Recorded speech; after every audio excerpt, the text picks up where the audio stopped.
शलाकया चक्षुरुन्मीलितं येन तस्मै श्रीगुरुवे नमः।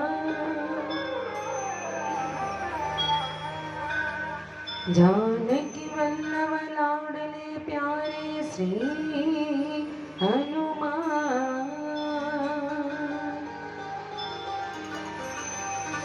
आयु के आसन ग्रहण करो तुम बार बार प्रणाम।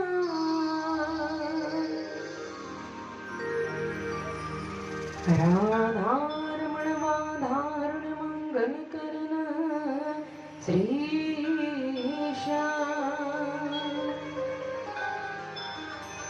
आयु के आसन ग्रहण करो तुम बार बार प्रणाम।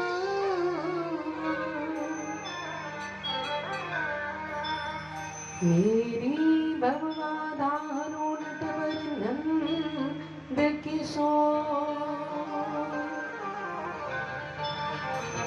जातन पे जाई पड़े सो तेरे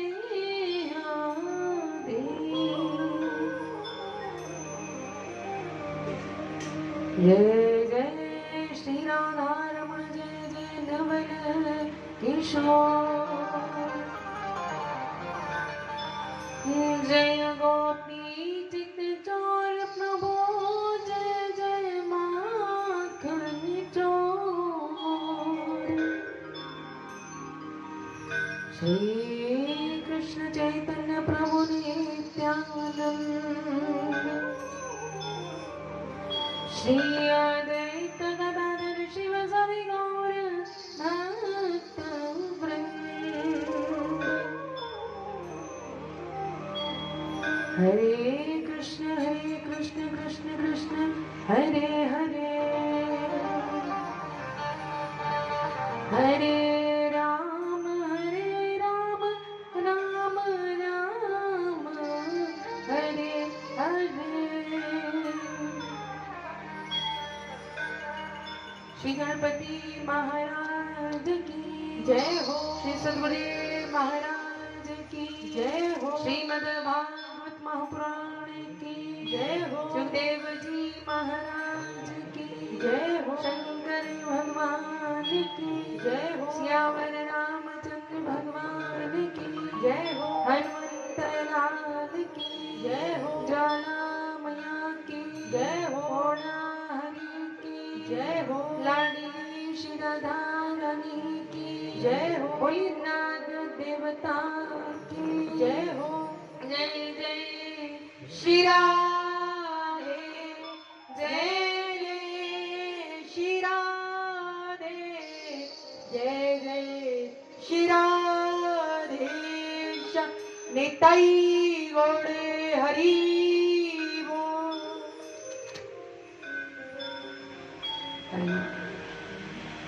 विश्राम दिवस के द्वितीय सत्र में मिलकर प्रवेश करेंगे। इससे पहले इंद्रियों को, चित्तवृत्तियों को श्री ठाकुर जी के चरणारविंद में समाहित करेंगे और भाव से ताली बजाते हुए श्री ठाकुर जी के चरणारविंद में भाव अर्पण करेंगे और कहते हैं,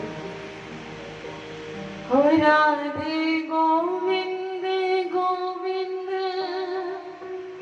हे गोपाल नंदलाल,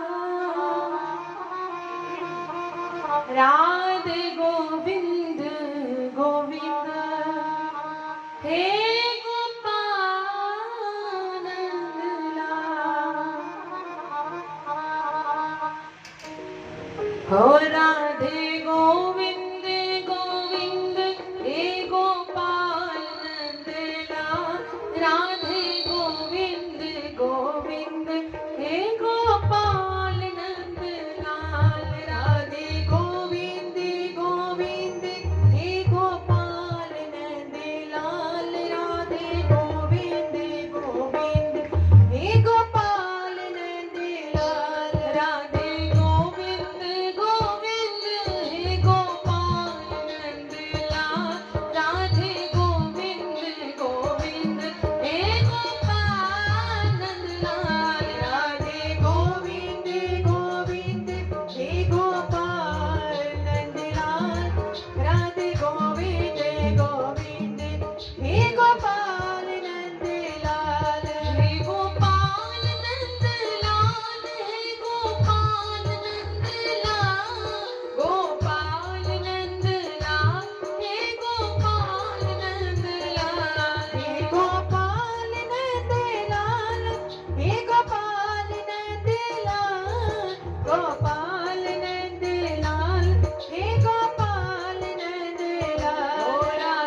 हे गोपाल नंद लाल। ओ राधे गोविंद गोविंद हे गोपाल नंद लाल। राधे गोविंद गोविंद हे गोपाल नंद लाल। राधे गोविंद गोविंद हे गोपाल नंद लाल। राधे गोविंद गोविंद हे गोपाल नंद लाल। हे गोपाल नंद लाल हे गोपाल नंद लाल। गोपाल नंद लाल हे गोपाल नंद लाल। हे गोपाल नंद लाल हे गोपाल नंद लाल। गोपाल नंद लाल हे गोपाल नंद लाल। ओ राधे गोविंद गोविंद हे गोपाल नंद लाल। राधे गोविंद गोविंद हे गोपाल नंद लाल। राधे गोविंद गोविंद हे गोपाल नंद लाल। राधे गोविंद गोविंद हे गोपाल नंद लाल। हे गोपाल नंद लाल हे गोपाल नंद लाल। हे गोपाल नंद लाल हे गोपाल नंद लाल। हे गोपाल नंद लाल हे गोपाल नंद लाल। हे गोपाल नंद लाल हे गोपाल नंद लाल। नंद के लाला जय हो।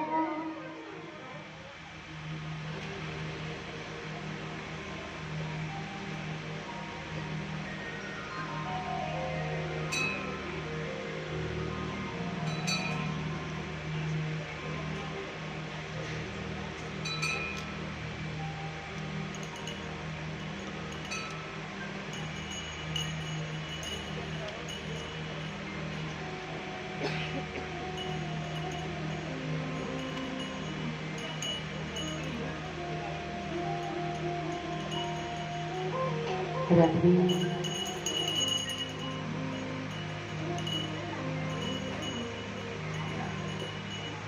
भाव से बोलो हरे कृष्णा हरे कृष्णा प्यार से बोलो ना हरे कृष्णा हरे कृष्णा हरे राम हरे राम।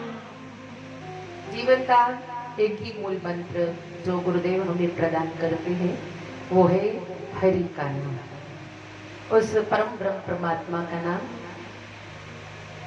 आज मैं श्याम दिवस में केवल एक ही मूल मंत्र देकर जाऊंगी कि जैसे ही जीवन में कोई भी दुख आए सुख आए तो बेशक संसार का साथ छोड़ देना, लेकिन प्रभु का और प्रभु के नाम का साथ कभी भी मत छोड़ना, क्योंकि प्रभु तो हर स्थिति में हम लोगों के साथ में है, दुख में सुख में हर एक मुसीबत में साथ खड़े हैं। जैसे एक भक्त था महाराज, अब किसी चीज की कमी नहीं उसके घर पे, सब चीजें प्रभु की कृपा से है। प्रभु की सेवा भी निरंतर वो करता रहता। अब जब भी वो चलता ना तो उसको ऐसा लगता कि कोई मेरे पीछे पीछे चल रहा है। ध्यान देना मेरी तरफ, उसको ऐसा लगता कि कोई मेरे पीछे पीछे चल रहा है। अब देखो कर्मों का खेल है। जीवन में दुख आया, अब पहले तो उसको लगता था कि कोई मेरे साथ चलता है, लेकिन अब ऐसा लगता है कि कोई साथ नहीं चल रहा है मेरे साथ। एक दिन क्या हुआ, प्रभु के सामने बैठकर रोना शुरू कर दिया। देख प्रभु, दुनिया ने तो साथ छोड़ा, तूने भी साथ छोड़ दिया मेरा। हाँ, पहले तो मुझे ऐसा लगता था जब मेरे पास धन दौलत ऐश्वर्य सब कुछ था, ऐसा लगता था कि तू हमेशा मेरे साथ चलता है, लेकिन जब मेरे ऊपर अब दुख आ गए तो मुझे ऐसा लगता है तूने भी मेरा साथ छोड़ दिया है। अब रोते रोते ऐसे ही सो गया रात को, तो रात्रि में स्वप्न में ठाकुर जी आए तो कहने लगे तू रोता क्यों उलाहना देता है? अरे मैंने तुम्हारा साथ कभी छोड़ा ही नहीं था, मैं तो हर दुख में भी तेरे साथ था और सुख में भी तेरे साथ। बोले ना ना प्यारे, ये गलत बोल रहे हो तुम। सुख में तो बेशक साथ में थे, मुझे लग रहा था कि कोई मेरे साथ चल रहा है, लेकिन जैसे दुख आया मुझे लग रहा है कोई मेरे साथ नहीं, अब खुद साथ छोड़कर चला गया। तो प्रभु ने कहा देखो, जब तो सुख था तो मैं तुम्हारे पीछे पीछे चलता था, अब दुख आया है तो मैं तुम्हारे पीछे पीछे नहीं चलता, बल्कि मैं तुम्हें अपनी गोद में लेकर चलता हूँ। पहले चरणों के निशान दिखाई देते थे, अब एक के दिखते हैं ना, वो तेरे पैरों के निशान नहीं बल्कि वो मेरे पैरों के निशान है, जो मैं तुम्हें अपनी गोद में लेकर चलता हूँ। तो इसलिए संत कहते हैं कि जैसी भी स्थिति आ जाए प्रभु के नाम को नहीं छोड़ना चाहिए। आज धन है, कल होगा कि नहीं होगा ये ठाकुर जी जाने। धन का अभिमान त्याग दो, पद का अभिमान त्याग दो, बल का अभिमान त्याग दो। अभिमान रखना केवल और केवल श्री ठाकुर जी का, श्री लाडली जी का रखो। हम बल अभिमानी श्री जी के। हाँ? अरे दुनिया के अभिमानी मत बनिए, अभिमानी बनना है तो लाडली जी के, श्री ठाकुर जी के बनिए। ऐसे ही सुखदेव जी महाराज बड़ी सुंदर चर्चा कर रही है। प्रातःकालीन सत्र में आप सभी ने भगवान के 8 पटरानियों के विवाह के बारे में पूरी कथा सुनी और उसके पश्चात 16,100 रानियों की इकट्ठी कथा सुनी। विवाह हो गए 16,108। फिर उसके पश्चात आपने श्रवण किया कि रुक्मिणी जी के क्रोध की परीक्षा ली थी। इनको क्रोध आता कि नहीं आता, रुक्मिणी जी उसमें पारंगत हुई। और फिर आगे आपने श्रवण किया पौंड्रक की कथा को, जिसको अपने बल का अभिमान भी था, जो कन्हैया का स्वरूप, द्वारिकाधीश का स्वरूप बनाकर बैठ गया था, अपनी पूजा करवाता था, तो उसके अभिमान को दूर किया, उसका उद्धार किया, प्रभु ने मुक्ति प्रदान करी। और उसके पश्चात पांडवों ने राजसूरी यज्ञ का आयोजन किया, प्रभु ने जरासंध को जो है भीम के द्वारा उसका उद्धार करवाया। और फिर आगे वर्णन करते हैं कि देखो परीक्षित, फिर श्री द्वारिकाधीश स्वधाम गमन कर गए और फिर तुम्हारा जन्म हुआ, तुम्हारे बाबा तुम्हें राजगद्दी पर बिठाकर ठाकुर जी के धाम को चले गए। और तत्पश्चात तुम्हें, तुम्हारे द्वारा ना संतों का अपराध हो गया, शम्मिक ऋषि का अपराध। या के गले में मरा हुआ सर्प आपने डाल दिया, उनके पुत्र श्रृंगी ने आपको श्राप दिया, से ठीक 7वें दिन तक्षक डसेगा और आपकी मृत्यु हो जाएगी। फिर तुम यमुना के किनारे आए, मैंने तुम्हें कथा सुनाना शुरू किया कि ये मन की डोर है ना, इसको संसार से तोड़कर किससे जोड़ना है? गोविंद के चरणों से जोड़ना है। गोविंद से जब ये डोर जुड़ जाए ना, तो उसका साधन क्या है? कीर्तन करना। तो इसलिए तो बार बार संत महात्मा कहते हैं कीर्तन किया करो। भाव से बोलो हरे कृष्णा। मैं आपसे निवेदन कर दूं कि बातें मत करो, हाँ? क्योंकि आज ये विश्राम दिवस की कथाएं चल रही है। अगर पूरा दिन ध्यान से सुना, पूरे दिन सुने, लेकिन इस विश्राम दिवस की कथा को नहीं सुना ना ध्यान से, पूरी कथा का फल नहीं मिलेगा। अब आप जानो और आपका काम जाने वाला, मेरा बताना पड़ता, ठीक है? आप इधर उधर नहीं देखना। बहुत अच्छे हो आप, हाँ? जब बड़े ध्यान से कथा सुन रहे हो, आप प्रभु के लाडले हो। जब मन की डोर प्रभु के चरणों से बंध जाती है तो व्यक्ति मुक्ति को प्राप्त कर देता है। कई लोग ना मुझसे प्रश्न करते हैं, महाराज वो तो मुक्ति तो मरने के बाद मिलती है। अरे प्यारे, मरने के बाद देखा है किसी ने मुक्ति मिली कि नहीं मिली? यहाँ तो हमारे गुरुदेव कहते हैं जीते जी मुक्ति मिल जाती है। जीते जी मुक्ति कैसे? जब ये मन दुनिया से हटकर गोविंद से लगना शुरू हो जाए तो ये समझ लेना मुक्ति का मार्ग जो है प्रशस्त होने लगा है। आगे बड़ी सुंदर भक्ति की कथा सुनाई है, जिनका नाम है सुदामा जी महाराज, जो श्री ठाकुर जी के परम लाडले सखा है, लंगोटिया यार है महाराज।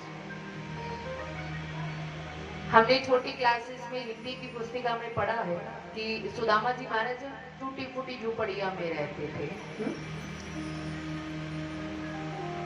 भीख मांगकर खाते थे, घर घर में भिक्षा मांगते थे। लेकिन भागवत जी में एक जगह भी सुखदेव जी ने सुदामा जी को भिखमंगा नहीं कहा। उन्होंने ये नहीं कहा कि ये भीख मांगते थे, बिल्कुल भी नहीं। उल्टा सुखदेव जी महाराज बड़ा सुंदर सुदामा जी के विषय में कह रहे हैं, कृष्ण स्यासी सखा काशी ब्राह्मणो ब्रह्मवित्तमः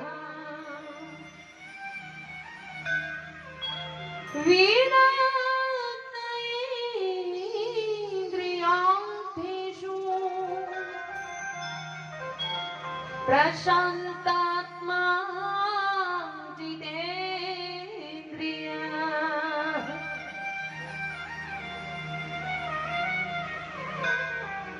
सुदामा जी के बचपन से ही ये विरक्त थे।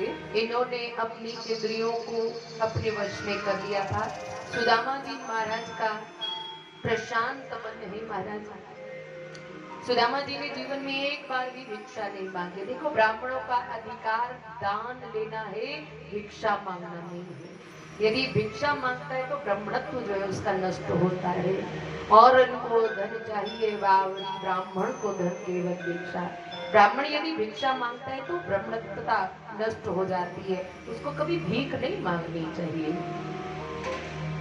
और एक जगह कहते हैं कि लोग कहते हैं सुदामा जी महाराज जो थे दरिद्री थे। हम कहें सुदामा जी महाराज दरिद्री नहीं थे बल्कि संतोषी ब्राह्मण थे। अच्छा, दरिद्री किसको बोला जाता है? दरिद्रियो अस्तु असंतुष्टो, जिसके मन में संतुष्टि नहीं है वो व्यक्ति दरिद्री है। कैसे? मान लीजिए आपके पास लाखों करोड़ों की संपत्ति है, लेकिन फिर भी मन में संतुष्टि नहीं, फिर भी कहते और आ जाए और आ जाए। जो हमारे पड़ोसियों के यहाँ भी वो भी हमारे यहाँ आ जाए। जहाँ व्यक्ति की कामनाओं की संतुष्टि नहीं होती वो व्यक्ति दरिद्री है। सुदामा जी महाराज दरिद्री नहीं बल्कि संतोषी ब्राह्मण है। अब महाराज इतनी भयानक गरीबी है सुदामा जी के घर में, कभी मांगने नहीं जाते, केवल दान में जो मिल जाता है वो ले लेते हैं। अब सुबह खा लिया शाम को मिलेगा ये कोई भरोसा नहीं। लेकिन दोनों स्थितियों में श्री ठाकुर जी का शुक्रिया अदा करते, मिल गया तब भी, नहीं मिला तब भी। एक दिन सुदामा जी की पत्नी का नाम है सुशीला, तो उसने कहा प्रभु मुझे पता चला है कि आपके परम मित्र है जिनका नाम है राजाधिराज द्वारकाधीश भगवान श्री कृष्ण, जो इतने बड़े सोने की द्वारिका के राजा है। बोले हाँ दीदी, अच्छी याद दिलाई आज तुमने मित्र की। बोले फिर मित्र से मिलने क्यों नहीं जाते? मिलने जाओगे तो क्या पता हमारी दशा देखकर कुछ बस देवी, इससे आगे मत बोलना। अगर मांगने की बोलोगे तो मैं बिल्कुल भी नहीं जाऊंगा। अरे नहीं महाराज, मिलने चले जाना, मत मांगना। बोले मैं तो रोज मिलने जाता हूँ, रोज मिल के आ जाता हूँ। बोले कैसे? मन से जाता हूँ, मन से आ जाता हूँ। बोले अरे प्रभु, इस शरीर से भी तो कभी जाइए ना। मन से तो हर कोई चला जाता है, शरीर से भी तो जाइए।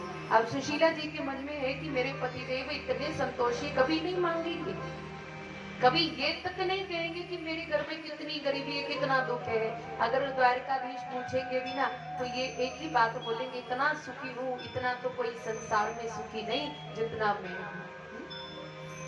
चलो शरीर से जाएंगे तो दशा देखकर स्वामी करुणा निधान कृपा तो करेंगे ही ना इनके ऊपर। बार बार सुशीला ने कहा अरे स्वामी जाइए ना, एक बार मिल के आइए ना मित्र से। अरे मत मांगना कुछ भी, मेरे मन की बात को तो रख लीजिए। बोले देखो घर पे कुछ है नहीं, देखिए मित्र के घर, संत के पास खाली हाथ कभी नहीं जाना चाहिए, कुछ ना कुछ भेंट जरूर लेकर जानी चाहिए। अब भेंट तो है ना ही तो कैसे करेंगे? तो कहने लगी देखो स्वामी आप उसकी चिंता मत कीजिए, आप स्नान करने जाइए, मैं व्यवस्था करती हूँ। सुदामा जी चले गए स्नान करने के लिए। पीछे से सुशीला ने अपने पड़ोसियों के यहाँ से एक एक मुट्ठी चावल मांग कर ले आई। अब एक एक मुट्ठी क्यों मांग कर लेकर आई? अगर वो आवाज लगाती तो चावलों के ढेर लग जाते ना, तो अलग अलग घर से क्यों लेकर आई? रंग बिरंगे चावल, कोई सफेद है, कोई पीले हैं, कोई टूटे हैं, कोई साबुत है, हमारे रंग बिरंगे। सुशीला के मन का भाव है कम से कम चावलों को देखकर ही प्रभु समझ जाए कि एक कण भी सुदामा के घर का नहीं है। और बांधा भी ऐसे कपड़े में जो 50 जगह से फटा है और फिर सिला हुआ है। प्रभु समझ जाए कि एक बिलात साबुत कपड़ा भी आपके घर पे नहीं है। अब सुदामा जी आए तो कहा सुशीला क्या भेंट है? बोलो लो स्वामी मैंने बेड की व्यवस्था कर दी, आप ये लीजिए और मित्र से मिलने जाइए। तो सुदामा जी कहते देवी मैं तो जा रहा हूँ, लेकिन आप ना नियम से ठाकुर जी की सेवा करना, नाम जपना, बच्चों का ध्यान रखना। बोले स्वामी आप जाइए, बस आप प्रभु के दर्शन करके आइए। आप सुनो हरे कृष्णा हरे राम। हरे राम। अब कृष्ण मिलन की कामना है मन में सुदामा जी के, तो गोविंद के दर्शन की जब दिव्य अभिलाषा मन में आती है तो भूख प्यास भी नहीं लगती। अब आप लोग कथा में आते हो, हाँ मन लगता है घर पे। अब जैसे ही 7 बजने को होते हैं ना, मन करता है बस उड़कर पहुंच जाए जल्दी जल्दी कथा में। क्यों? ये प्रभु से मिलने की अभिलाषा मन में होती है, तब ऐसा होता है। कई लोग तो मुझे लगता है 7 दिन हो जाएंगे, अच्छे से खाना भी नहीं किसी ने खाया होगा ढंग से। क्यों? कि जल्दी जल्दी कहीं हम लेट ना हो जाए, है ना? तो सुदामा जी कहते हैं भूख लगती है प्यास लगती है, जिंदगी अब उदास लगती है, कैसे आऊं मैं द्वारिका तेरी, आस भी अब निराश लगती है। प्रभु शरीर का धर्म है भूख लगना प्यास लगना, मुझे भूख लगती है प्यास लगती है, लेकिन जिंदगी में थोड़ी सी उदासी है। मैं चाहता हूँ तेरी द्वारिका में आऊं, लेकिन ये आशा जो मेरे मन में है ना वो निराशा में बदलती हुई नजर आती है। अच्छा सुदामा जी का स्वरूप कैसा है? सुखदेव जी कहते हैं इतने मोटे हैं कि एक एक हड्डी आसानी से मिल सकते हो, सर पर कोई कपड़ा बांधने के लिए नहीं है, शरीर पर केवल एक धोती पहनी वो भी फटी है फिर सिली हुई है। चरणों के दर्शन करें तो चरणों की जगह जगह से व्यानियां फटी है, रक्त निकल रहा है, कांटे चुभे हुए पैरों में, लेकिन कृष्ण नाम की ध्वनि गाते हुए बढ़ते जा रहे हैं और प्रभु से प्रार्थना करते हैं प्रियतम बोलो कब आओगे,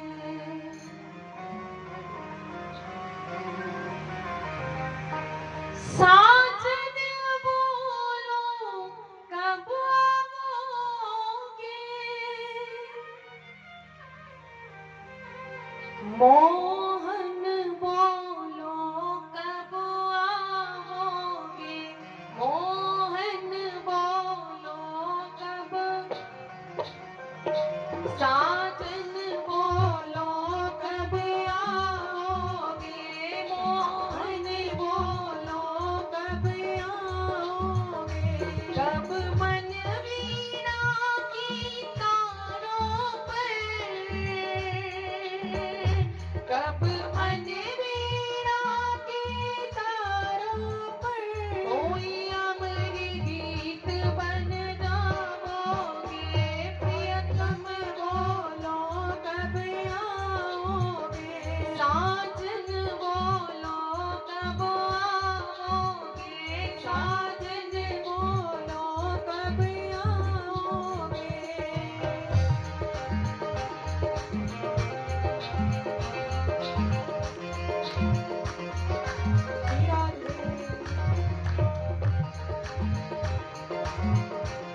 तुमको सुनाएंगे जब तो पूछेगा,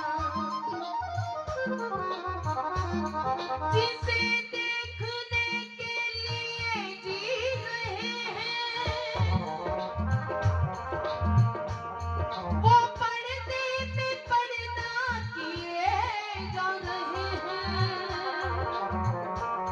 मेरा शीशा दिल हिफाजत से रखना, तुम्हें अपना समझ कर दिए जा रहे हैं, तुम्हें अपना समझ के जा रहे हैं, ओ तुम्हें अपना समझ के दिए जा रहे हैं। सब प्यार जगत का झूठा सब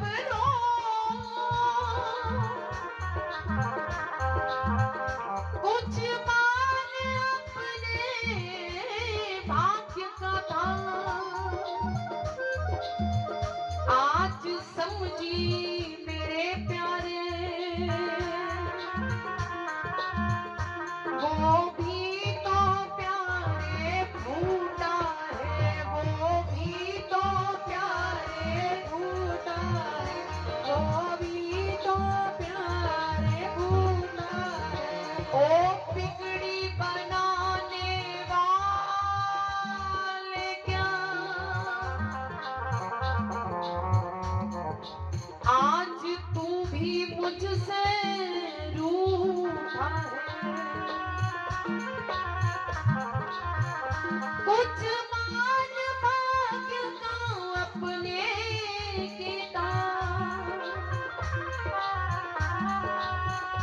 आज समझी वो भी फूटा है।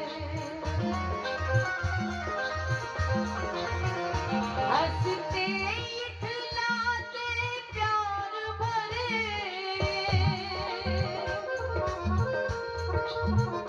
हंसते इठलाते प्यार भरे, प्रियतम बोलो कब आओगे, प्रियतम बोलो कब आओगे, ओ प्रियतम बोलो कब आओगे, ओ प्रियतम बोलो कब आओगे, साजन बोलो कब आओगे, साजन बोलो कब आओगे, मोहन बोलो कब आओगे, मोहन बोलो कब आओगे, प्रियतम बोलो कब आओगे, ओ प्रियतम बोलो कब आओगे।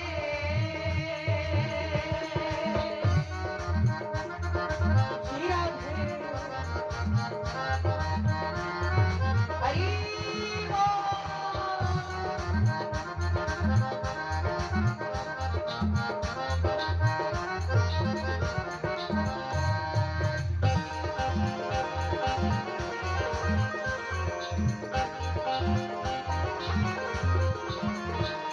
घनश्याम का बावरा हो रहा, कभी हंस रहा हूँ कभी रो रहा हूँ। तुम्हें क्या मिला बता दो हमें बेकरार करके, तेरे दर पे आ गए तेरा एतबार करके।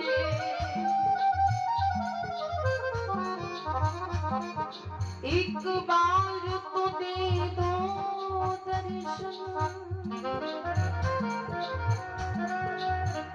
एक बार दे दो दर्शन, दिल की यही तमन्ना है,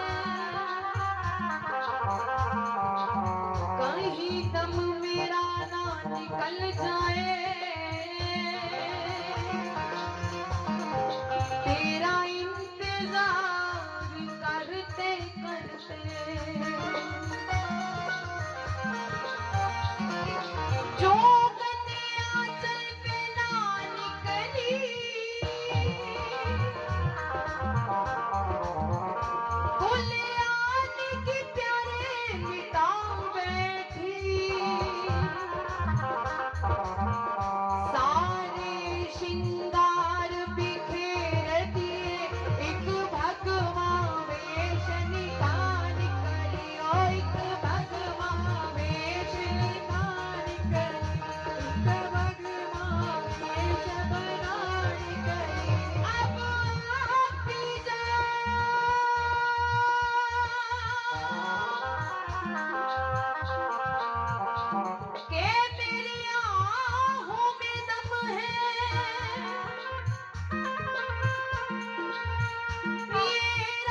आज सही सही दिल को दुखाने के लिए मुझे फिर से छोड़ जाने के लिए किस किस को बताऊं जुदाई के सबब हम किस किस को बताऊं जुदाई के सबब हम ओ मेरे लिए ना सही जमाने के लिए आजा मेरे लिए ना सही जमाने के लिए आजा मेरे लिए ना सही जमाने के लिए आजा मेरे लिए ना सही जमाने के लिए आजा मेरे लिए ना सही जमाने के लिए आजा तुम बोलो कब आओगे ओ पिया तुम बोलो कब आओगे प्रियतम बोलो कब आओगे तुम बोलो कब आओगे साजन बोलो कब आओगे साजन बोलो कब आओगे प्रियतम बोलो कब आओगे तुम बोलो कब आओगे मोहन बोलो कब आओगे मोहन बोलो कब आओगे ओ मोहन बोलो कब आओगे ओ मोहन बोलो कब आओगे प्रियतम बोलो कब आओगे ओ प्रियतम बोलो कब आओगे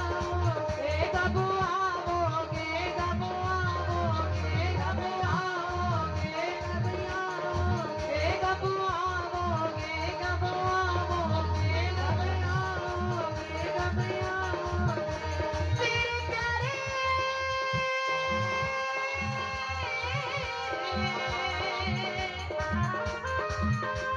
ओ मेरे प्यारे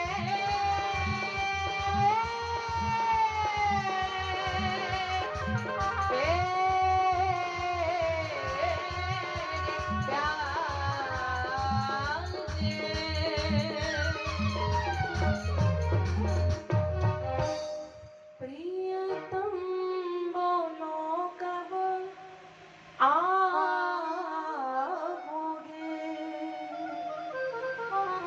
सुदामा जी महाराज चलते जा रहे हैं और प्रभु से निवेदन करते जा रहे हैं प्रभु कब आएंगे कब अपनी माधुर्य झांकी के दर्शन कराएंगे कब ये नैना कब ये मन निहाल होगा आपको निहार कर क्योंकि मुझ में इतना सामर्थ्य नहीं कि मैं आप तक पहुंच जाऊं केवल आपके कारण ही मैं आपके पास पहुंच सकता हूं यदि आप अपनी कृपा करेंगे तो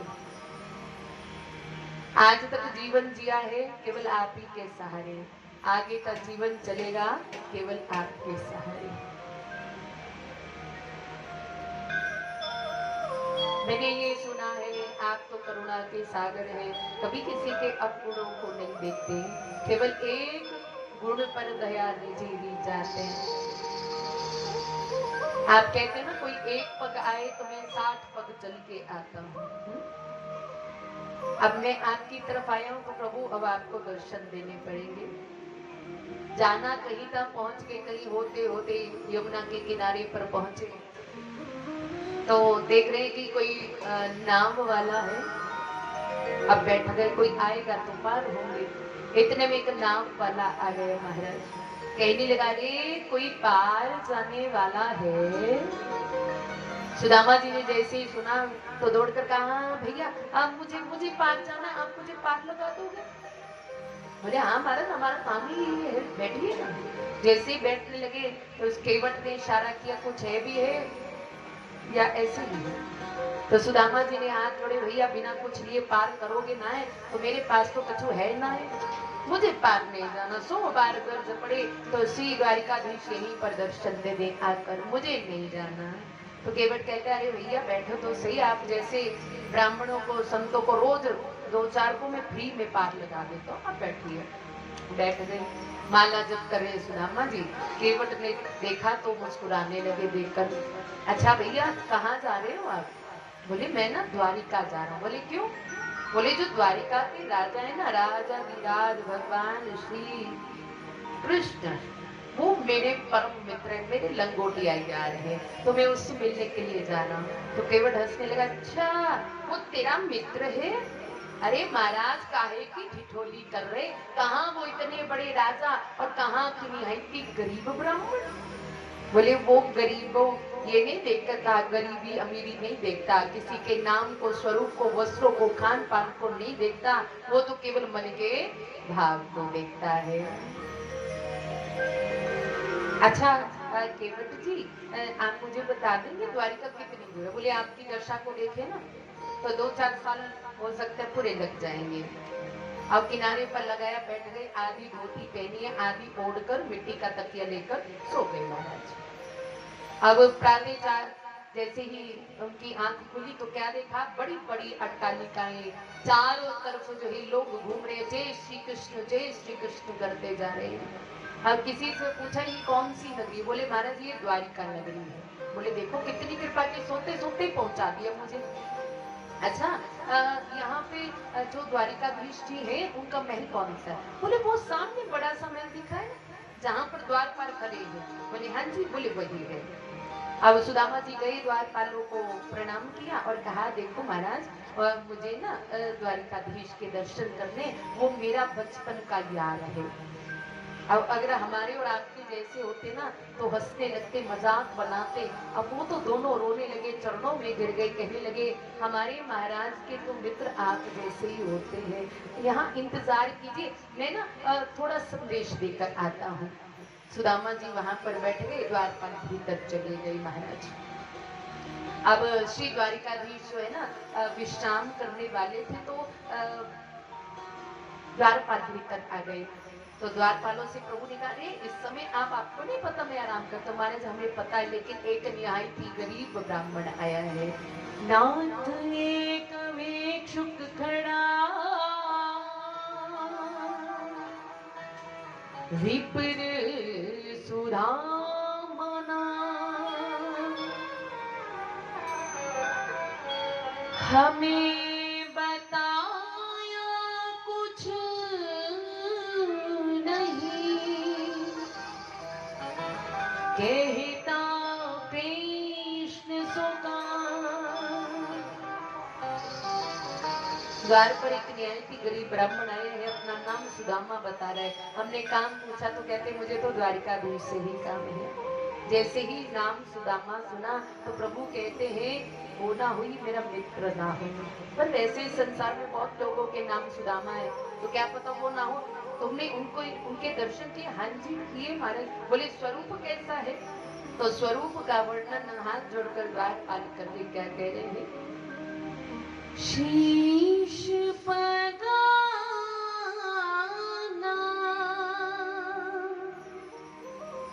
झरा तन पे प्रभु,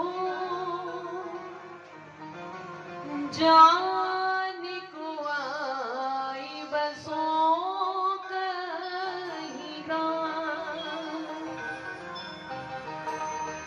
धोती पटी सी लटी दुपटी आरो, माय उपासन कीन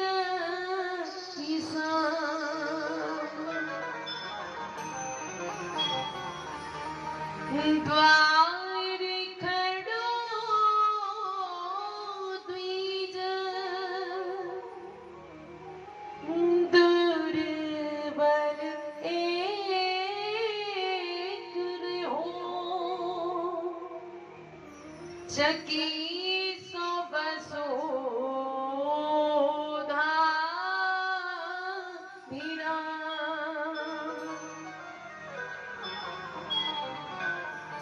पूछत दीन दयाल को धारा,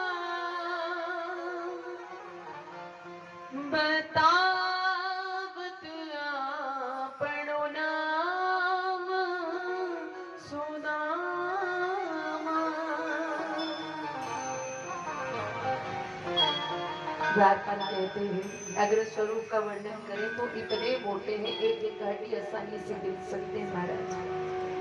सर पर कोई कपड़ा बांधने के लिए नहीं है, शरीर पर एक धोती पहनी वो भी फटी है फिर सिली हुई है।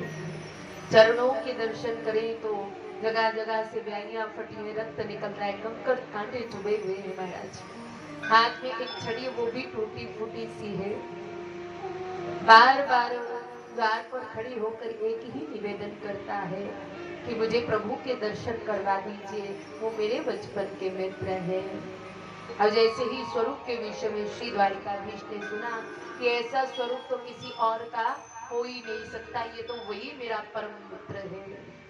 अब महाराज दौड़ लगानी शुरू कर दी, ना चरण दासियों की होश ना पीताम्बरी की होश। महाराज दौड़ते हुए श्री ठाकुर जी जा रहे, कड़कड़ाती धूप में। सब हैरान हो गए, आज ऐसा कौन सा संत आए हैं जिसके कारण आज प्रभु की ये दशा हो गई। दाऊ भैया से सैनिकों ने कहा महाराज पता नहीं एक ब्राह्मण आया है, नाम है सुदामा। नाम सुनते ही प्रभु ने दौड़ना शुरू कर दिया। इधर दूसरी तरफ सुदामा जी द्वार पर हाथ जोड़े खड़े, बस टकटकी लगाकर देख रहे अंदर की तरफ कि अब आएंगे अब आएंगे। मन में आया कि मैं एक निहायती गरीब ब्राह्मण हूँ, क्या पता वो ना आए, इतना बड़ा द्वारिका का राजा है, कौन याद रखता बचपन की मित्रता। फिर मन में आया मेरा ठाकुर ऐसा नहीं है, वो किसी के नाम को रूप को नहीं देखता, धन को नहीं देखता, वो भाव को देखता है।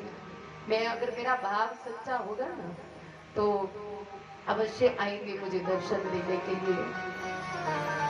खड़े खड़े निवेदन कर रहे हैं प्रभु मैं बेशक गरीब हूँ, मेरे पास कुछ नहीं है तुम्हें देने के लिए, लेकिन एक भाव है मन में, एक प्रेम है मन में, बस वही भेंट लेकर आया हूँ तेरे चरणों में। प्रभु मेरी आशा को निराशा में मत बदलना। और जैसे ही भाव मन में चल रहा था तो अचानक सामने दृष्टि गई तो क्या देखा, दोनों भुजाएं फैलाते हुए द्वारिकाधीश दौड़ते हुए आ रहे हैं। तो दूसरी तरफ सुदामा जी ने भी दोनों हाथ फैलाए, द्वारिकाधीश सुदामा के पास पहुंचे, एकदम से अपने गले से लगा लिया, भक्त वत्सल भगवान की जय हो, द्वारिकाधीश की जय हो। जैसे गले से लगाया सुदामा को, श्री ठाकुर जी फूट फूट कर रोने लगे। अब महाराज सुदामा की दशा को देखा है प्रभु ने, ऐसे बेहाल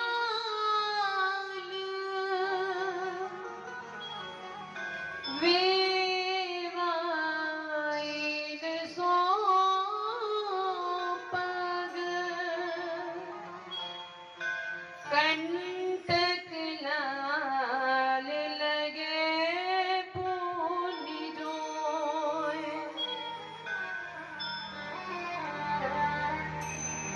हाय महा दुख पाए सखा तुम,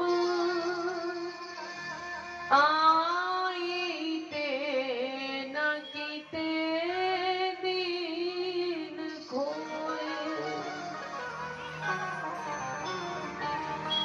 देखी सुदाम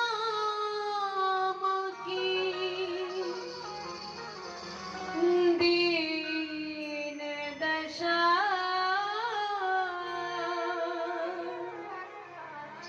करुणा करके करुणा निधिरोय।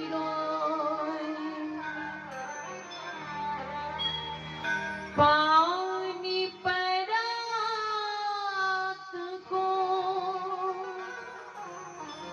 हाथ छुओ नहीं, नैनन के जल सो पग धोए।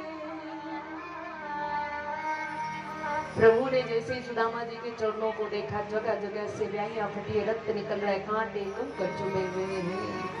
हाय सुदामा इतना दुख जीवन में था, क्या तुझे मेरी याद नहीं आई? तू इतना लेट क्यों आया, पहले क्यों नहीं आया मेरे पास। देखकर श्री ठाकुर जी के आंखों से अश्रु प्रवाहित होने लगे। रुक्मिणी जी को जल लेने के लिए भेजा, जल का इंतजार नहीं कर पाए, अपनी आंखों के अश्रुओं के जल से ही चरणों को धुलाना शुरू कर दिया। अब श्री ठाकुर जी रोते जा रहे हैं सुदामा को देखते हुए, लेकिन सुदामा जी ने अपने एक भी आंसू को बाहर नहीं आने दिया, क्योंकि यदि एक भी आंसू बाहर निकला ना तो ये संसार के लोग बोलेंगे कि एक निहायती गरीब ब्राह्मण द्वारिकाधीश के पास जरूर कुछ ना कुछ मांगने के लिए आया है। अब सारे आंसुओं को भीतर ही भीतर महाराज जी सुदामा जी पी गए। सुदामा जी को भीतर लेकर आए, रत्न जड़ित सिंहासन पर बिठाया है, स्नान करवा के बड़े सुंदर राजसी वस्त्र आभूषण पहनाए, आरती उतारी, दंडवत लेटकर प्रणाम करने लगे। तो सुदामा जी ने कहा, अरे भैया ये तू क्या कर रहा है, तू लेटकर प्रणाम क्यों कर रहा है मुझे, हम तो मित्र हैं। द्वारिकाधीश कहते, आप जैसे ब्राह्मण और संतों की कृपा से आज मैं इतना बड़ा द्वारिका का राजा बन गया, आशीर्वाद तो बनता ही है ना। अब कहने लगे, देख भैया अब तो ना ऐसा कर, प्रसाद पाले थोड़ा सा, है ना। 56 भोग का थाल सजा कर लेकर आई रुक्मिणी जी, लेकिन इन्होंने मना कर दिया ना, मैं बिल्कुल ना पाऊंगा, क्योंकि मुझे आदत नहीं है 56 भोग पाने की। अगर आदत पड़ गई तो लाला बस फिर काम खराब हो जाएगा। मन जो तुम्हारे चरणों में लगा है, 2-4 मालाएं करता वो भी नहीं कर पाएगा। श्री ठाकुर जी कहते, भैया चिंता मत कर, हम दोनों मिलकर प्रसाद रूप में पाएंगे, तेरा मन तेरे वश में ही रहेगा, चिंता मत कर। अब महाराज थोड़ा थोड़ा प्रसाद पाया।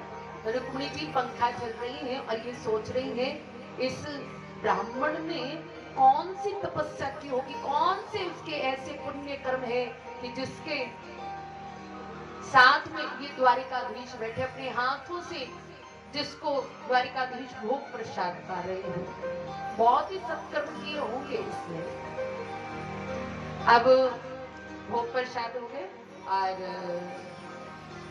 प्रणाम करना शुरू किया सबने। रुक्मिणी जी को इशारा किया, प्रभु ने प्रणाम करो, ब्राह्मण देवता को। और रुक्मिणी जी आई, महाराज प्रणाम, मेरा नाम है रुक्मिणी, सौभाग्यवती भव। महाराज प्रणाम, मेरा नाम है जामवती, पुत्रवती भव। महाराज प्रणाम, मैं सत्यभामा, सौभाग्यवती भव। महाराज प्रणाम, मैं कालिंदी, सौभाग्यवती भव। महाराज प्रणाम, मैं सत्या, सौभाग्यवती भव। महाराज प्रणाम, मैं नगनजिति, सौभाग्यवती भव। पुत्रवती भव, सौभाग्यवती भव, पुत्रवती भव, सौभाग्यवती भव। 400-500 निकल गई महाराज। अब सुदामा जी का हाथ दर्द होना शुरू हो गया जी, आशीर्वाद देते देते। अब जो दर्द कर रहे दूसरे हाथ से उसको ऐसे दबाते जा रहे हैं और रानियां प्रणाम करती जा रही हैं और मुख से आशीर्वाद देते जा रहे हैं, सौभाग्यवती भव, पुत्रवती भव, सौभाग्यवती भव, पुत्रवती भव। अब महाराज 600-700 और निकल गई। अब आशीर्वाद देते देते ना, सौभाग्यवती भव भव भव भव निकलना शुरू हो गया। अब कन्हैया बोला, ए कन्हैया इधर आना। हाँ भैया, अरे तने कान को देना अपना। बोले कहा बात रह गई भैया। अरे भैया एक बात बताओ, ये सब घर ही की है, कोई बाहर से भी आई है? तो कन्हैया ने मुस्कुराते हुए कहा, रे भैया बाहर की तो एक हूँ ना आई, ये तो सब घर की ही है महाराज। जैसे सुना राम राम राम, तेने इतने विवाह कर लिए, मोकू तो एक भी विवाह में ना बुलायो, क्या बात रहेगी? अरे भैया सब कुछ दौड़ भाग में हुआ। अरे बोले बाद में तो अच्छे से किया हुआ। अरे भैया छोड़ ना। बोले देख भैया, आशीर्वाद देते देते मेरा हाथ दर्द करना शुरू हो गया, मुख भी थक गया बोलते बोलते। अब ऐसा कर, तू मुझे प्रणाम कर दे, मैं तुम्हें आशीर्वाद दूंगा, इससे सबको आशीर्वाद मिल जाएगा। लाल जी ने दंडवत लेकर प्रणाम किया, आशीर्वाद दिया और श्री द्वारिकाधीश ने कहा, अरे भैया एक बात बताओ जरा। बोले हाँ जी। बोले भाव से, हरे कृष्णा। इधर वाले भी कृपा कर दीजिए ना, हरे कृष्णा। बोलोगे तो फायदा होगा ना, नुकसान तो कुछ है ही नहीं, है ना। नुकसान है कुछ बोलने से? नहीं है। ये मत सोचना कि मेरी गर्दन इधर नहीं घूम रही तो मुझे पता नहीं है। बीच बीच में बोल रही हो, लेकिन बीच बीच में थोड़ी ना अलगर्जी कर जाते हैं। हाँ, अलगर्जी नहीं करनी, आज विश्राम दिवस है, फिर अगले साल की बात रह जाएगी, है ना। अगले साल आकर बुलवाएंगे, फिर उसके बाद कोई आपको थोड़ी ना बोलेगा कि आओ कि बैठो। वो तो फिर आप अपनी मर्जी के मालिक होंगे। आप जब मन करेगा आएंगे, दर्शन करेंगे और चले जाएंगे। इसलिए मौका है, भाव से बोलिए ना, हरे कृष्ण हरे कृष्ण हरे राम। आनंद आ गया। अच्छा, एक बार ना अपने लिए ना जोर से ताली बजानी है, बजाओ जरा। अच्छा, एक बार ठाकुर जी के लिए भी जोरदार ताली बजाओ। क्या बात है, ये ताली बनती है। क्यों? क्योंकि जो ठाकुर जी का नाम लेता है, उनकी कथा को सुनता है, उसकी तो इस संसार में बल्ले बल्ले होती है। कैसे? जीता मुरली वाला यार उरी बल्ले बल्ले, और जो नहीं जपता उसकी। हाँ, आप तो भाग्यशाली, बड़े प्रेम से कथा सुन रहे हैं। हाँ, अच्छा, द्वारिकाधीश क्या पूछ रहे हैं? भैया, बचपन में जब हम ना गुरुकुल में थे, बोले हाँ, बोले फिर हम आपको छेड़ देते कि आप विवाह करोगे कि नहीं करोगे। तो अच्छा भैया बताओ, विवाह किया कि नहीं किया? भैया सच्ची में बताऊं, मन तो बिल्कुल भी नहीं था करने का, लेकिन माता पिता ने बड़ा मजबूर किया तो विवाह करना पड़ा। अच्छा, भाभी का क्या नाम है? बोले सुशीला। आहा, मुंह मीठा हो गया भाभी जी का नाम लेकर। फिर भाभी ने अपने देवर के लिए कुछ उपहार भी तो भेजा होगा ना। अब वो चावलों की पोटली को बाजू के नीचे दबाकर बैठे हुए हैं। इतनी बड़ी बड़ी रानी, इनके सामने कुछ भेंट मैं कैसे दूं? अब श्री ठाकुर जी नोटिस कर रहे हैं कि कुछ ना कुछ तो दबा के रखा है बाजू के नीचे, अब दे नहीं रहा है। अब महाराज जी सुदामा जी जो है ना, इधर उधर की बातें करने लगे गुरुकुल की। कहने लगे, आपको पता है जब श्री ठाकुर जी छोटे से थे ना, तो ब्रज गोपियों के यहाँ पे ना माखन चुराने जाते थे। फिर इन्होंने एक बार खीर भी चुराए गोपियों की। अब कन्हैया कहते, अरे भैया बस कर, इनको सब कुछ पता है जो कथा है, तू अपनी बता, भाभी ने क्या भेजा है। अब सुदामा जी इंतजार कर रहे हैं, सब रानियां जाए तब मैं निकाल के दूं। और श्री ठाकुर जी ने कहते अपनी बातों में फंसाना शुरू किया सुदामा जी को। सुदामा का ध्यान गया दूसरी तरफ। ठाकुर जी आकर पास बैठे, बाजू के नीचे जो चावलों की पोटली थी, एकदम से प्रभु ने निकाल दी। जैसे ही देखी, नयन सजल हो गए प्रभु के। वाह सुदामा, तुझे पूछा तू कैसा है, तो कहता इतना सुखी हूँ, इतना सुखी हूँ, संसार में कोई इतना सुखी नहीं होगा। इतना सुखी है कि एक विलात साबुत कपड़ा भी तेरे पास बांधने के लिए नहीं है। अब पोटली को खोला, रंग बिरंगे चावल देखे, प्रभु के आंखों में अश्रु आ गए। वाह सुदामा, इतना सुखी है कि एक कण का चावल भी तेरे घर का अपना नहीं है। प्रभु ने क्या किया? एक मुट्ठी चावलों की दी, पान किया, एक लोक दे दिया। दूसरी मुट्ठी का पान किया, 2 लोक दे दिए। जैसे तीसरी मुट्ठी का पान करने लगे तो रुक्मिणी जी ने आकर हाथ पकड़ लिया। सब कुछ इसी को दे दोगे तो प्रभु हमारे लिए क्या बचेगा? तो प्रभु कह रहे हैं, याद करो, अगर ब्राह्मण देवता ना होते ना, तो तुम्हारा पत्र हमारे तक ना पहुंचता, हमारा विवाह ना हुआ होता। तो इशारों में कहा, रुक्मिणी जी ने ज्यादा खाओगे ना पेट में खराबी करेंगे। प्रभु ने कह के वो तीसरी मुट्ठी चावल की प्रसाद रूप में रुक्मिणी जी को दी। समस्त रानियों में प्रसाद रूप में वो बांटी गई। अब सुदामा जी कहते, देख भैया बहुत दिन हो गए आए हुए, तो तुम्हारी भाभी जी बच्चे इंतजार कर रहे होंगे, तो मुझे जाने की आज्ञा दो। तो कन्हैया ने पता क्या कहा? बोले जाओ, लेकिन एक काम करो, ये जो मेरे राजसी वस्त्र आभूषण पहने थे इसको उतार दो, अपने पुराने कपड़े पहन लो। अब सुदामा हंस लेगा, वाह रे वाह, ऐसा मित्र होना चाहिए कि एक जोड़ी कपड़ों की भी, एक जोड़ी आभूषणों की भी, वो भी मांग रहा है। चलो इसमें भी कोई मेरी भलाई होगी, इसलिए मांग रहा है। अब जाते जाते सुदामा जी ने कहा, भैया आपकी भाभी ने एक संदेश भेजा है। क्या भेजा है? एक मास द्वे पक्ष में दो एकादशी हो, सो प्रभु दीन दयाल ने नित्य प्रतिदिन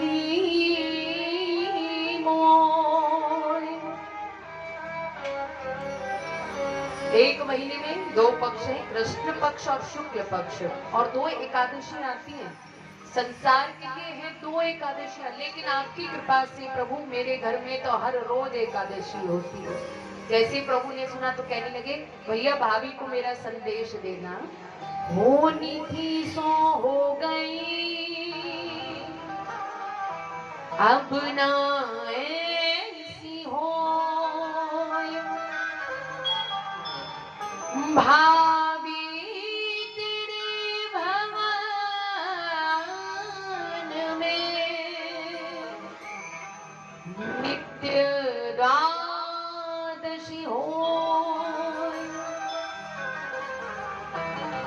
आज तक जो होना था वो हो गया, लेकिन आगे से ऐसा कुछ भी नहीं होगा। दुनिया के यहाँ होगी एकादशी, लेकिन नित्य तुम्हारे घर पे द्वादशी मनाई जाएगी। बोलो भक्त वत्सल भगवान की जय हो। कन्हैया से मिलकर अब जाना शुरू किया। जंगल के रास्ते से जा रहे थे तो क्या देखा, बड़े बड़े डाकू लुटेरे। अब समझ गए अच्छा हुआ, वस्त्र भी ले लिए थे और आभूषण भी।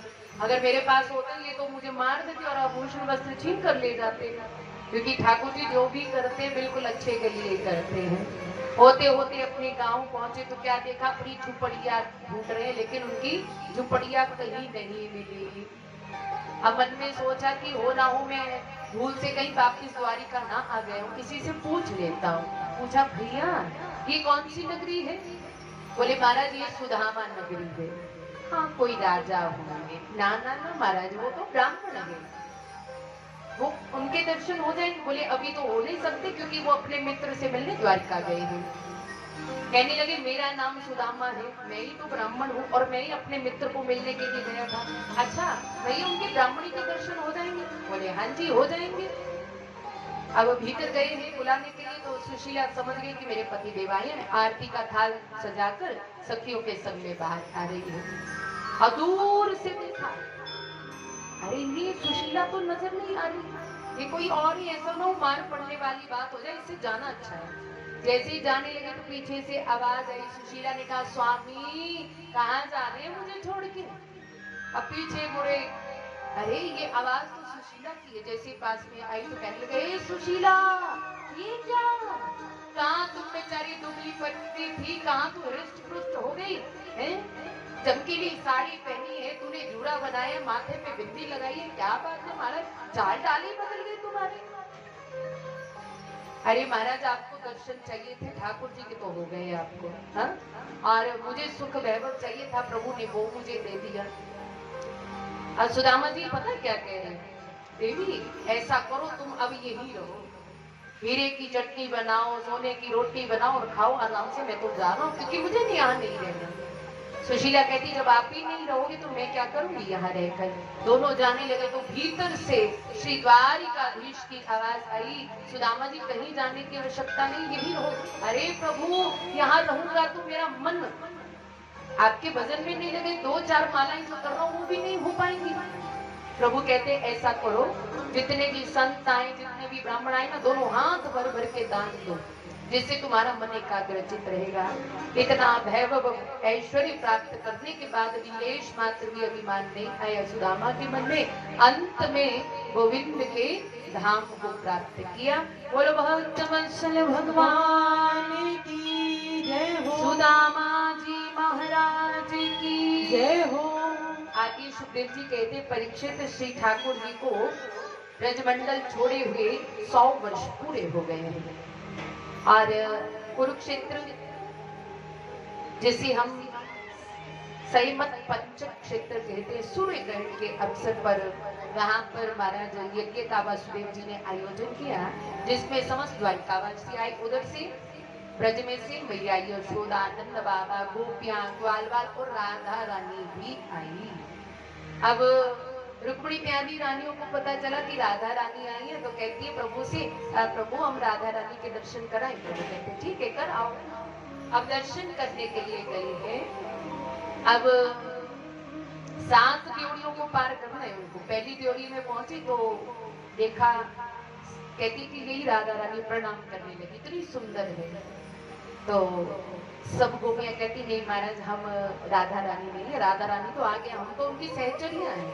और दूसरी ड्योढ़ी की, तीसरी, चौथी, पांचवी, छठी, जैसे सातवीं ड्योढ़ी पर पहुंची तो क्या देखा, बड़ी सुंदर भाव से राधा रानी विराजमान है, करुणामयी दयामयी स्वरूप है उनका।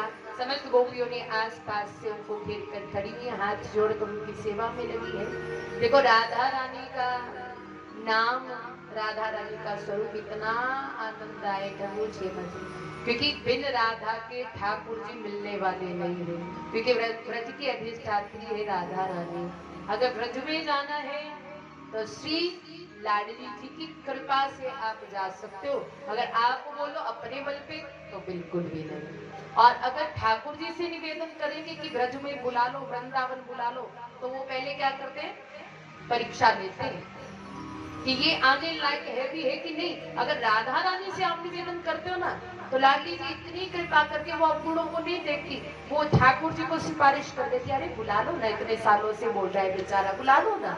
और ऐसी कृपा होती है, सुबह विचार आया मन में, लाडली जी को प्रार्थना की और सायंकाल में जाना हो जाता है महाराज। ऐसी है हमारी राधा रानी, इसलिए बड़ा सुंदर ब्रज भक्तों ने ये भाव गाया है, क्या हो नाम मेरी राधा रानी का, जिस जिसने गाया है,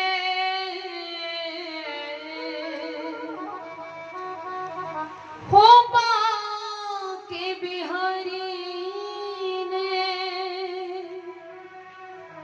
उसे अपना बनाया है।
आशिक जबल जय राधे ओ राधे राधे जय श्री राधे राधे राधे थोड़ा हाथ ऊपर ओ राधे राधे जय श्री राधे राधे राधे जय श्री राधे ओ राधे श्री राधे श्री राधे श्री राधे ओ राधे श्री राधे जय राधे जय राधे जय राधे जय राधे राधे राधे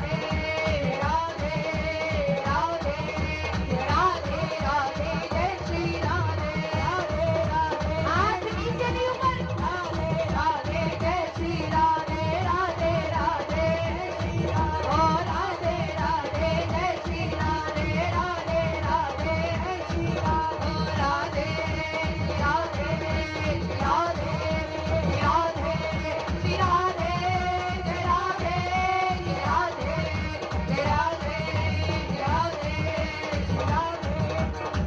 श्री राधे श्री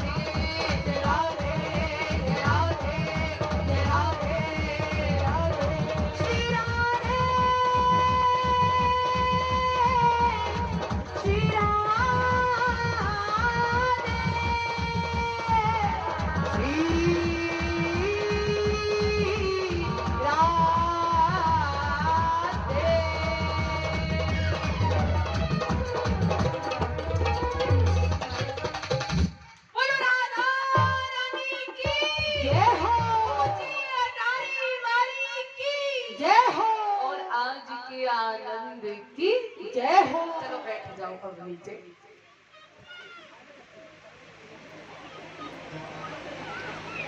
अच्छा बैठ गए सारे चलो एक बार ना अपने लिए जोरदार ताली बजा लो देखो आज जो आनंद ले रहे हो ना 7 दिनों से अगर घर में बैठे हो तो आनंद मिलता है ऐसा जो बैठे हैं ना घर पे वो पछता रहे होंगे जब बताते होंगे ना घर जाके आज तो खूब आनंद बरसा जी देखो वो वंचित रह गए तभी कहते हैं ना नाम ठाकुर जी का बड़ा आनंद प्रदान करने वाले लाडली जी का नाम लाडली जी का नाम लोगे तो ठाकुर जी कृपा कर देते हैं महाराज वृंदावन धाम में साक्षात बसा देती है लाडली जी अगर सच्चे भाग से नाम जपो अच्छा एक बात बताना सच्ची सच्ची बोलना झूठी नहीं बोलना पूछो मैं बोलो हाँ जी जबरदस्ती नहीं है अगर नहीं नहीं बतानी है तो मुझे बता दो मैं नहीं पूछूंगी मैं पूछूं अच्छा आप में से कौन कौन ठाकुर जी से प्यार करता है ਤੁਸੀਂ ਸਾਰੇ ਹੀ ਪਿਆਰ ਕਰਦੇ ਠਾकुर जी ਸੱਚੀ ਨੂੰ ਐਦਾਂ ਉੱਪਰ ਰੱਖੋ ਨਾ ਅੱਛਾ ਹੁਣ ਇਹ ਦੱਸੋ ਇਹ ਜਿੰਨੇ ਵੀ ਹੱਥ ਖੜੇ ਹੈ ਸੱਚੀ ਨੂੰ ਖੜੇ ਕੀਤੇ ਜਾਂ ਝੂਠੀ ਨੂੰ ਖੜੇ ਕੀਤੇ नहीं सच्ची सच्ची दसो झूठ नहीं बोलना चलो अगर नीचे करो सच्ची में खड़े किए तो ठाकुर जी खूब कृपा करे अगर झूठ में भी हाथ खड़े किए ना एक दूसरे को देख के तो मैं लाडली जी से श्री ठाकुर जी से प्रार्थना कर रही हूँ कि आज इन्होंने झूठ में हाथ खड़े किए कि हम ठाकुर जी से लाडली जी से प्यार करते हैं और एक दिन ऐसा आए सच्ची में इनके दोनों हाथ ऊपर उठ जाए कि हम ठाकुर जी से प्यार करते हैं बोलो बाके बिहारी लाल की जय हो अब महाराज लाडली जी के दर्शन किए समस्त रानियों ने खूब लाडली जी की लीलाओं का गुणगान किया और उसके पश्चात जैसे ही जाने लगी ना तो कहने लगी लाडली जी हम आपके लिए ना दूध लेकर आई हैं बोले देखो दूध तो पीना दूर की बात है जब से द्वारकाधीश गए हैं तब से पीना तो दूर मैंने स्पर्श भी नहीं किया है तो एक रानी के मुख से निकल गया कि ये प्रभु ने ही भेजा है जैसे सुना भावुक हो गई गरम गरम दूध का बर्तन पकड़ा एक ही श्वास में गरम गरम दूध पीना शुरू कर दिया सारा दूध लाडली जी ने पी लिया सब रुक्मिणी इत्यादि रानियां प्रणाम करके द्वारकाधीश के पास गई तो क्या देखा श्री ठाकुर जी के चरणार विंद में मोटे मोटे छाले पड़े हुए अरे प्यारे कहाँ गए थे अरे इतने मोटे छाले कहाँ से पड़ गए कहीं नंगे पांव कड़कड़ाती धूप में गए थे क्या तो कहने लगे ये आपको पता होगा कि कैसे पड़े अरे महाराज हमें क्या पता अच्छा राजा रानी को क्या पिलाकर आई बोले दूध वो भी गरम गरम तो कहने लगी स्वामी दूध राधा रानी ने पिया छाले आपके चरणों पे पड़ गए, ऐसा क्यों? तो कहने लगे राधा रानी के हृदय में मेरे चरण वास करते हैं, जैसे गर्म दूध पिया सारा प्रभाव मेरे चरणों पे पड़ गया। महाराज क्षमा प्रार्थना की, लाल जी हमें क्षमा कर दीजिए, हमसे बड़ी गलती हो गई महाराज। आज समझ गई, कृष्ण पत्नियों को ज्ञात हो गया कि राधा और कृष्ण अलग अलग नहीं है, वो तो एक ही है। कृष्ण पत्नियों का अभिमान दूर हुआ। त्याग देखना है तो हमारी किशोरी राधा रानी जी के हृदय का देखिए, चरित्र का देखिए। वैराग्य देखना है तो गोपियों के चरित्र में देखिए। ये गोपी है प्रेम की ध्वजा। परीक्षित जी गदगद हो रहे हैं सुखदेव जी के मुखारविंद से ये सुनकर। आगे वर्णन आता है कि महाराज द्वारिकाधीश ने अर्जुन का विवाह जो है सुभद्रा जी के साथ में करवाया, और भृगु ऋषि आ गए फिर परीक्षा लेने के लिए कि तीनों देवों में से सबसे बड़ा कौन सा है। शिव को अमंगल कह दिया, शिव को गुस्सा आ गया। ब्रह्मा जी को प्रणाम नहीं किया, उनको गुस्सा आ गया। आज शेष नाग पर जो है प्रभु शयन कर रहे हैं, आए भृगु ऋषि आते ही वक्षस्थल पर पैरों का प्रहार कर दिया। एकदम से श्री नारायण उठे और उनके चरणों को पकड़ा। अरे महाराज आपके चरणों को चोट तो नहीं लग गई? मेरा वक्षस्थल तो लोहे से भी ज्यादा मजबूत है। भृगु ऋषि पानी पानी हो गए। महाराज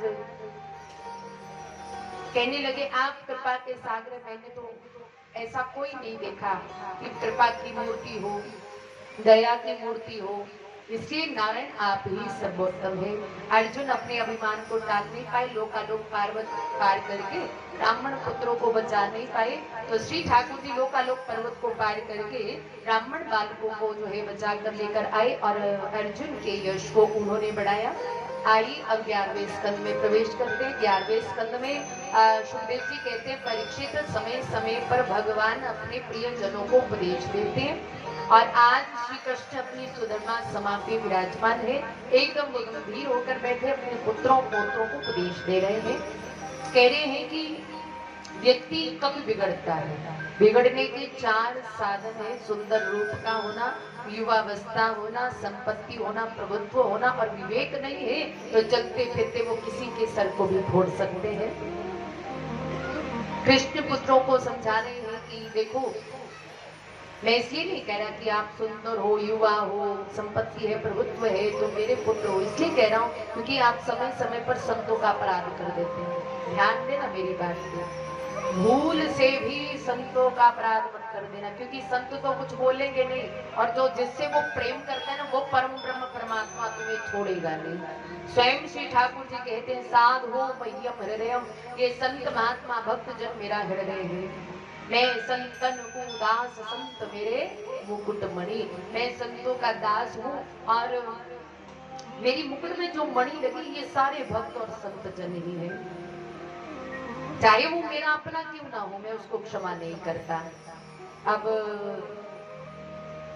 द्वारकाधीश बोलते जा रहे हैं, उनके पुत्र पौत्र सर उठा करके ना मजाक बना रहे हैं कि आज बड़ी बड़ाई कर रहे हैं संतों की है। श्री ठाकुर जी समझ गए कि मेरे दिए हुए उपदेश पर ध्यान नहीं दे रहे, इसका फल इनको भोगना पड़ेगा।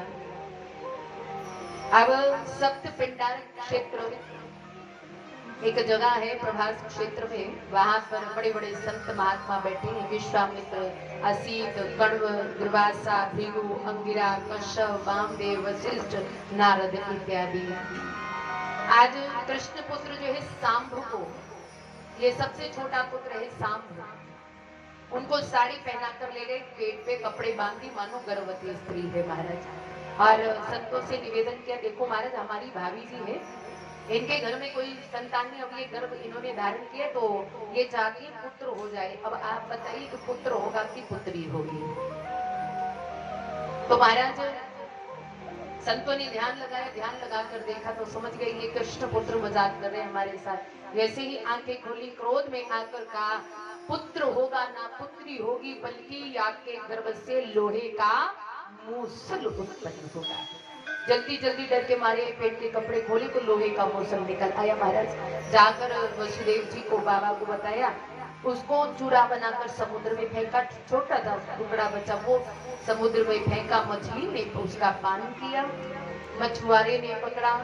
होते होते वह एक भील के पास पहुंचा, जिसने अपने बाण के आगे उस टुकड़े को लगा लिया। जब से यदुवंशियों को श्राप लगा है, तब से वसुदेव जी महाराज बड़े चिंतित रहते हैं। नारद जी ने उनको आकर उपदेश दिया, जो नवयुगेश्वरों ने दिया। आज समस्त देवता आसमान पर सज धज कर खड़े हैं कि कब प्रभु आएंगे वैकुंठ, कब आएंगे। तो महाराज श्री ठाकुर जी ने कहा, सबसे बड़ा भार इस धरती पर मेरा ही कुल है। अब बीज तो बो दिया गया है विनाश का, जब सब मर जाएंगे, इनका विनाश हो जाएगा, मैं भी आ जाऊंगा।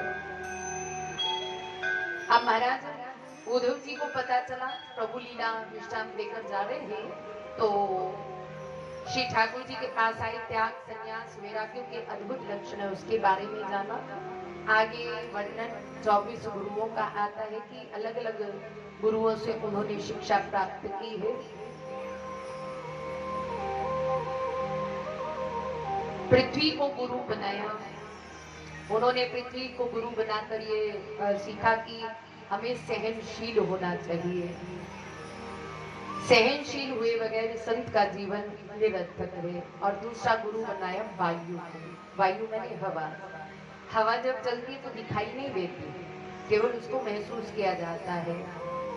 उसी प्रकार से जब हवा का कोई रंग नहीं है, उसी प्रकार से संतों को अपने ऐसे प्रवचन कहने चाहिए जिससे समस्त दुनिया तक जो है पहुंचे और उनका मन जो है प्रभु के चरणों में लगे। फिर आकाश को गुरु बनाया। आकाश को गुरु बनाकर उन्होंने ये सीखा, आकाश का मतलब है अवकाश, जो रास्ता दे वो आकाश है। मुख से जो भी निकले केवल प्रभु का गुणगान निकले, अपनी बड़ाई वो ना करे महाराज। फिर जल से सीखा कि ऐसी वाणी बोलिए मन का आपा खोए, औरन को शीतल करे और आपहु शीतल होए। ऐसी वाणी का उपयोग करे जिससे किसी को दुख ना हो। ये मैंने जल से सीखा। जल होता है ना, शीतल होता है। अब मान लीजिए जल को आपने गर्म किया तो बाद में क्या हो जाता है, थोड़ी देर के बाद ठंडा हो जाता है। इसी प्रकार से संतों को, भक्तों को हमेशा शीतल होना चाहिए। अपनी वाणी से, अपने व्यवहार से समस्त संसार को शीतलता प्रदान करनी चाहिए। आगे महाराज पंचम गुरु अग्नि को बनाया। संत को ज्ञानवान होना चाहिए। ज्ञान संपन्न संत ही समाज का कल्याण कर सकता है। जिसने स्वयं शास्त्रों का, वेदों का अध्ययन नहीं किया तो महाराज वो क्या संसार को प्रभु के चरणों से लगाएगा। यदि हम स्वयं ज्ञान रूपी अग्नि में समस्त कर्म जलकर राख हो जाते हैं, तभी जीव का कल्याण हो सकता है। फिर चंद्रमा को गुरु बनाया। देखिए चंद्रमा की कलाएं कभी बढ़ती है, कभी घटती है। भाग से बोलो हरे कृष्णा हरे कृष्णा। उसी प्रकार से हमारा जीवन भी छोटा सा है महाराज। आत्मा ना जन्म लेती है, ना उसकी मृत्यु होती है। ये मैंने चंद्रमा से सीखा। आगे सूर्य को गुरु बनाकर मैंने सीखा कि संत की दृष्टि एक जैसी होनी चाहिए। अब सूर्य भगवान प्रातः कालीन उदित होते हैं ना, तो सबको एक समान प्रकाश प्रदान करते हैं। वो ये नहीं देखते कि गरीब को देना है, अमीर को नहीं देना है, पढ़े लिखे को देना है, अनपढ़ को नहीं देना, नहीं, एक समान सबको प्रकाश देते हैं। तो ठीक उसी प्रकार से संत भक्तों को भी एक समान सबको देखना चाहिए। आगे कबूतर को गुरु बनाया, अजगर को गुरु बनाया, सागर को गुरु बनाया, पतंगे को, घोड़े को, हिरण को गुरु बनाया, मधुमक्खी को गुरु बनाया महाराज, कुर पक्षी को गुरु बनाया, पिंगला पेशा को गुरु बनाया। ऐसे कुल मिलाकर 24 गुरुओं से उन्होंने अलग अलग गुरुओं से शिक्षा प्राप्त की है। आज इधर यदुवंशियों की बुद्धि जो है बिगड़ गई महाराज। आपस में लड़ना झगड़ना शुरू किया। दाऊ भैया ने कहा कि लड़ो मत, तो दाऊ भैया को ही मारना शुरू कर दिया महाराज। श्री द्वारिकाधीश ने कहा कि अब इनका अंत नजदीक है, आप मत कीजिए उनको कुछ भी। आप ऐसा कीजिए, शेषनाग का रूप धारण करके क्षीर सागर में चले जाइए। दाऊ भैया ने क्षीर सागर में चले गए, शेषनाग का रूप धारण करके। शराब के नशे में धुत होकर एक दूसरे को अस्त्रों से मारा। अस्त्र शस्त्र सब समाप्त हो गए। अब धीरे धीरे लड़ते लड़ते समुद्र के किनारे आए। जहां पर मूसल का चूरा फेंका था ना, वो समुद्र की लहरों के साथ किनारे पर लग गया और एरका नाम की घास के रूप में उत्पन्न हो गया। उस घास को उखाड़ उखाड़ कर एक दूसरे को मारने लगे समस्त यदुवंशी मर गए, लेकिन कुछ अभी भी द्वारिका में जीवित हैं। अब महाराज प्रभास क्षेत्र में एक पीपल के पेड़ के नीचे अर्ध शयनावस्था में श्री द्वारिकाधीश लेटे हुए हैं। तो महाराज वो बहेलियां उसी वन में आ गया जिसने मूसल का टुकड़ा बाण के आगे लगाया हुआ था। प्रभु के दूर से चरण चमकते हुए नजर आए, उसको लगा कि ये हिरण की आंख है, इसलिए बाण चला दिया। सीधा बाण प्रभु के चरणों में लगा है। रक्त निकलना शुरू हुआ। जैसे वो बहेलिया वहां पर आया कि देखा ये तो हिरण की आंख नहीं, ये तो द्वारिकाधीश का पैर है। रोने लगा, प्रभु मुझे माफ कर दीजिए, मुझसे बड़ी गलती हो गई। तो प्रभु ने कहा बहेलिए चिंता मत कीजिए, मेरी इच्छा के बगैर कुछ भी नहीं होता। हो सकता है तेरा पिछले जन्म का कोई कर्जा बाकी था, चुका दिया। संत कहते कि ये सुग्रीव का भाई बाली था, जिसको रामावतार में मेरे राम ने छुपकर बाण मारा था, और आज उसी कर्जा चुकाने हेतु ये बहेलिए का रूप बनाकर आया है। इसने मुझे जो है चरणों में बाण मारा तो कर्जा चुक गया है इसका। खूब आशीर्वाद देकर बहेलिए को अपने धाम में भेजा। इधर अर्जुन आया। अर्जुन ने प्रभु की ये दशा देखी, कहने लगा मेरे गांडीव धनुष को लाइए, मैं उसको जीवित नहीं छोड़ूंगा जिसने आपके पैर में बाण मारा है। आज प्रभु अर्जुन को बताना चाहते कि मेरे बगैर तेरे गांडीव में भी कोई शक्ति नहीं है। अर्जुन को कहा अब द्वारिका जाइए, जितनी भी रानियां हैं, जितने भी द्वारिका वासी, उनको राधा रानी की शरण में ले जाओ। जैसे अर्जुन राधा रानी की शरण में लेकर जाने लगे तो एक बहेलिए का रूप बनाया। प्रभु ने समस्त रानियों को और द्वारिका वासियों को चुरा कर ले गए। दारुक आया, दारुकों को आशीर्वाद देकर भेजा है। अब आसमान पे समस्त देवगण जो है विराजमान है, हाथों में पुष्प लिए है। देखते ही देखते श्री ठाकुर जी ने एक दिव्य ज्योति पुंज का रूप बनाया और सीधे श्रीमद् भागवत महापुराण में विलीन हो गए। द्वारिकाधीश की जय हो, श्रीमद् भागवत महापुराण की जय हो। देखिए ठाकुर जी कहीं ना तो जाते नहीं आते हैं।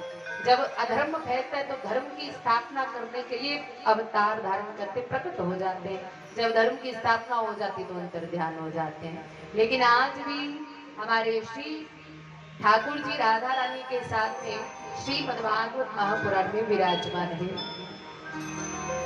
प्रभु के अंदर ध्यान होते ही कलयुग का आरंभ हो गया। आइए 12वें स्कंद में सुखदेव जी प्रवेश करते हैं। परीक्षित से कह रहे हैं कलयुग में बड़े दुर्गुण होंगे, केवल एक सद्गुण है। वो क्या है?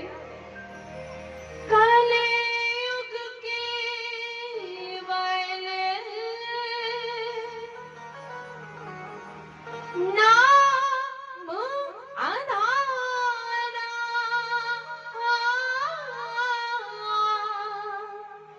सुमीर सुमीर नर उतरे ही पारा।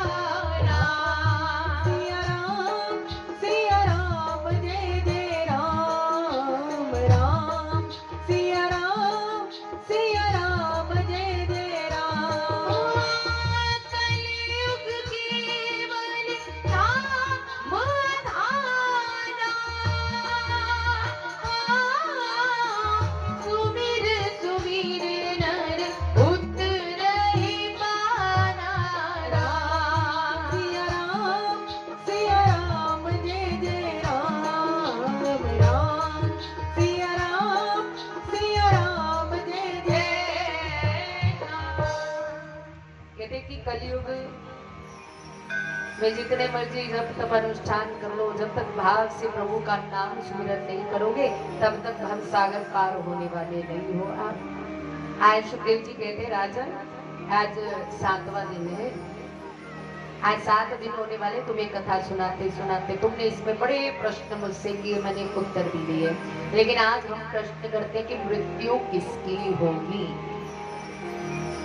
हाथ जोड़े, कहा प्रभु मेरा जन्म ही कहाँ हुआ कि मेरी मृत्यु होगी। बोले बस कथा सुनाना सार्थक हो गया। ये पशु बुद्धि है, कि मेरा जन्म हुआ है, मेरी मृत्यु होगी, ये पशु बुद्धि है। अब महाराज सुखदेव जी बोले कि जीव को ये समझना चाहिए कि हम प्रभु का ही अंश है और उनको प्राप्त करना ही हमारा लक्ष्य है। सुखदेव जी चाहते तो मृत्यु को टाल सकते थे, मृत्यु को टालना जो है समस्या का समाधान नहीं है। आत्मबोध करा देना ही मुक्ति के मार्ग को प्रशस्त कर देता है। सुखदेव जी खड़े हो गए और सुखदेव जी का अंतिम पूजन परीक्षित ने किया, दंडवत लेटकर प्रणाम किया और सुखदेव महाराज को विदाई दी गई। बोलो सुखदेव जी महाराज की जय हो। राजर्षि परीक्षित आज धन्य धन्य हो गए हैं। जैसे ही सुखदेव महाराज गए हैं उपदेश देकर तो समाधि में लीन हो गए। जन्मेजय ने घेरा पैरा लगा दिया, क्योंकि आज ठीक 7 बजे हुई तो तक्षक आने वाला है, डसकर मार देगा। तो गहरा पैरा लगाया कि कहीं से भी वो तक्षक नाग जो भीतर प्रवेश ना कर पाए। अब परीक्षित हेतु पूजा के लिए पुष्प आ रहे थे टोकरी में, तो तक्षक ने छोटा सा रूम बनाया, उस फूलों की टोकरी में बैठ गई जाकर। अब जैसे ही वो फूलों की टोकरी गहरा पैरा पार करके जो है परीक्षित के पास पहुंची, तो महाराज सामने कौन दिख गए? कश्यप ऋषि। कश्यप ऋषि के पास ऐसी विद्या है कि वो तक्षक जी को रोक सकते हैं, लेकिन बहुत सारा धन लेकर तक्षक जी ने उनको भेज दिया। अब टोकरी से निकलकर विशाल काय स्वरूप तक्षक ने बना लिया। जैसे ही परीक्षित को स्पर्श किया, परीक्षित का शरीर जलकर भस्म हो गया। ये संसारिक दृष्टि में है कि परीक्षित की मृत्यु हुई, लेकिन परीक्षित तो उसी समय ठाकुर जी के धाम को जा चुके थे जब सुखदेव जी अंतिम उपदेश देकर गए और ये समाधि में लीन हुए। जन्मेजय ने सर्पों को नष्ट करने वाले यज्ञ का आयोजन किया। आस्तिक मुनि ने आकर बीच में ही इस नाग यज्ञ को रोक दिया। हिंसा के बदले हिंसा बेटा मत करो। आगे शौनकादिक ऋषियों से सूत जी पूछते हैं, ऋषियों मार्कंडेय मुनि जी ने प्रलय का दृश्य देखा। ये हमारे समकालीन संत अभी प्रलय तो आई नहीं, तो मार्कंडेय जी ने माया की प्रलय देखी है। सारी दुनिया जलमग्न है, मार्कंडेय जी पानी में डूब रहे, कभी ऊपर आ रहे, कभी नीचे जा रहे हैं। तब उन्होंने एक विशाल काय जलाशय में एक वट वृक्ष को देखा और उस पर क्या देखा? करार वेदेन परार वेदा मुखार वेदे विनिवेशयन्ता वाटस्य पातस्य बुडे शयाना बालमुकुन्दा मनसा स्मरामि श्रीकृष्ण गोविन्द हरे मुरारे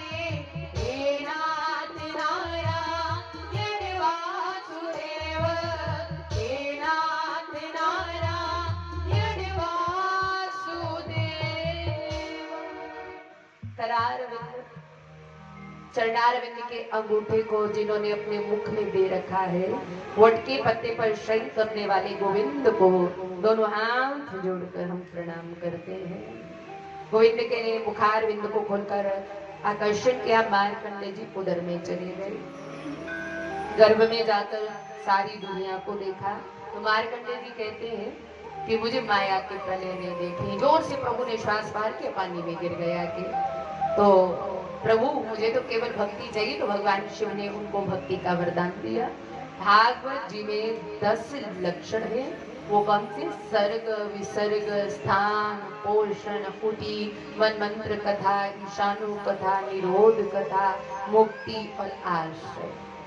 अब जितने भी भक्त यहाँ पर विराजमान हैं, चाहे वो माता जी हैं, चाहे भाई लोग हैं, जिन्होंने अपना सर नहीं ढका है तो कृपया अपने अपने सर को ढक लें। और जो आपने 7 दिनों में प्रभु की कथा को सुना, आज वो आपको संक्षिप्त रूप में जो है सुनाई दी जाएगी। बोलो भाव से हरे कृष्णा हरे राम हरे कृष्णा हरे राम। अब ध्यान मेरी तरफ रखना, इधर उधर नहीं करना। देखिए महाराज, प्रथम स्कंद में आप जी ने सुखदेव महाराज और परीक्षित जी के जन्म प्रसंग की कथा को बड़े भाव से श्रवण किया। कुंती स्तुति, भीष्म स्तुति, राजा परीक्षित की सभा में सुखदेव जी के आगमन की कथा का बड़े भाव से रसास्वादन किया। कुल मिलाकर जो है इसमें 29 अध्याय है। आइए द्वितीय स्कंद में। द्वितीय स्कंद में आप सभी ने सत्यो मुक्ति, क्रमो मुक्ति का वर्णन, ब्रह्मा जी की उत्पत्ति, चतुर्श्लोकी भागवत की व्याख्या का रसास्वादन बड़े भाव से किया। कुल मिलाकर इसमें 10 अध्याय है। आइए तृतीय स्कंद में। तृतीय स्कंद में आप सभी ने विदुर मैत्री संवाद, कपिल देवभूति संवाद, हिरण्याक्षवध की कथा को बड़े भाव से श्रवण किया। कुल मिलाकर जो इसमें 33 अध्याय है। आइए चौथे स्कंद में। चौथे स्कंद में आप सभी ने सती चरित्र, ध्रुव चरित्र, ध्रुव जी के वंश का निरूपण बड़े भाव से श्रवण किया। कुल मिलाकर जो है इसमें 41 अध्याय है। आइए पांचवें स्कंद में। पांचवें स्कंद में आपने प्रियवंत चरित्र, अग्नित्र चरित्र, नाभि चरित्र, जड़ भरत की कथा, जड़ भरत रहुगण संवाद और खगोल भूगोल का वर्णन, 28 प्रकार के नरकों की कथा को बड़े भाव से श्रवण किया। कुल मिलाकर इसमें 90 अध्याय है। आइए छठे स्कंद में। छठे स्कंद में आप सभी ने सर्वप्रथम आजामिल उपाख्यान, गुरु हत्या का परिणाम, मर्द गुणों की उत्पत्ति बड़े भाव से इस कथा को श्रवण किया। कुल मिलाकर इसमें 19 अध्याय है। आइए सातवें स्कंद। सातवें स्कंद में आपने प्रहलाद जी के चरित्र, नरसिंह भगवान की कथा को बड़े भाव से श्रवण किया। कुल मिलाकर जो इसमें 15 अध्याय है। आइए आठवें स्कंद में। आठवें स्कंद में आपने गजेंद्र उपाख्यान, समुद्र मंथन, वामन चरित्र, मत्स्य अवतार की कथा को बड़े प्रेम से श्रवण किया। कुल मिलाकर इसमें 24 अध्याय है। आइए नवम स्कंद में। नवम स्कंद में आपने सूर्यवंशी रामचंद्र जी की पावन कथा को विस्तार से श्रवण किया और तत्पश्चात श्री कृष्ण की संक्षिप्त कथा को श्रवण किया। कुल मिलाकर जो इसमें 24 अध्याय है। आइए 10वें स्कंद में। ये 10वें स्कंद में के 2 भाग हैं, पूर्वार्ध और उत्तरार्ध। पूर्वार्ध में हो गए 49 अध्याय, उत्तरार्ध में 41 हो गए पूरे 90 अध्याय। इसमें आपने भगवान श्री कृष्ण की लीलाओं को विस्तार से श्रवण किया। गोकुल लीला, वृंदावन लीला, मथुरा लीला, द्वारिका लीला का विस्तार से वर्णन, प्रभु की करुणामयी कथा को बड़े प्रेम से श्रवण किया। आइए 11वें स्कंद। 11वें स्कंद में नवयोगेश्वरों का संवाद, कृष्ण उद्धव संवाद, यदुवंशियों को शाप लगना, तत्पश्चात यदुवंशियों का आपस में लड़ झगड़ कर मर जाना, भगवान का स्वराम गमन, उद्धव का बद्रिकाश्रम जाना, ये पावन कथा आपने श्रवण की। कुल मिलाकर इसमें 31 अध्याय है। आइए 12वें स्कंद में। 12वें स्कंद में आप सभी ने कलयुग के दुर्गुणों का वर्णन, नाम की महिमा का वर्णन श्रवण किया। उसके बाद सुखदेव जी ने अंतिम उपदेश दिया परीक्षित को, वहां से प्रस्थान किया। तक्षक आया, तक्षक के डसने से परीक्षित का शरीर छूटा। जन्मेजय ने सर्पों को नष्ट करने वाले यज्ञ का आयोजन किया। आस्तिक मुनि का उसको समझाया जाना, यज्ञ को रोकना, मारकंडे के द्वारा माया की प्रलय को देखना और भागवत जी के सारांश को आपने बड़े प्रेम से श्रवण किया। कुल मिलाकर इसमें 13 अध्याय है। अंत में सोची महाराज कह रहे हैं, निमग्ना नाम यथा देवा नाम च्युतो यथा वैष्णवानां यथा शंभो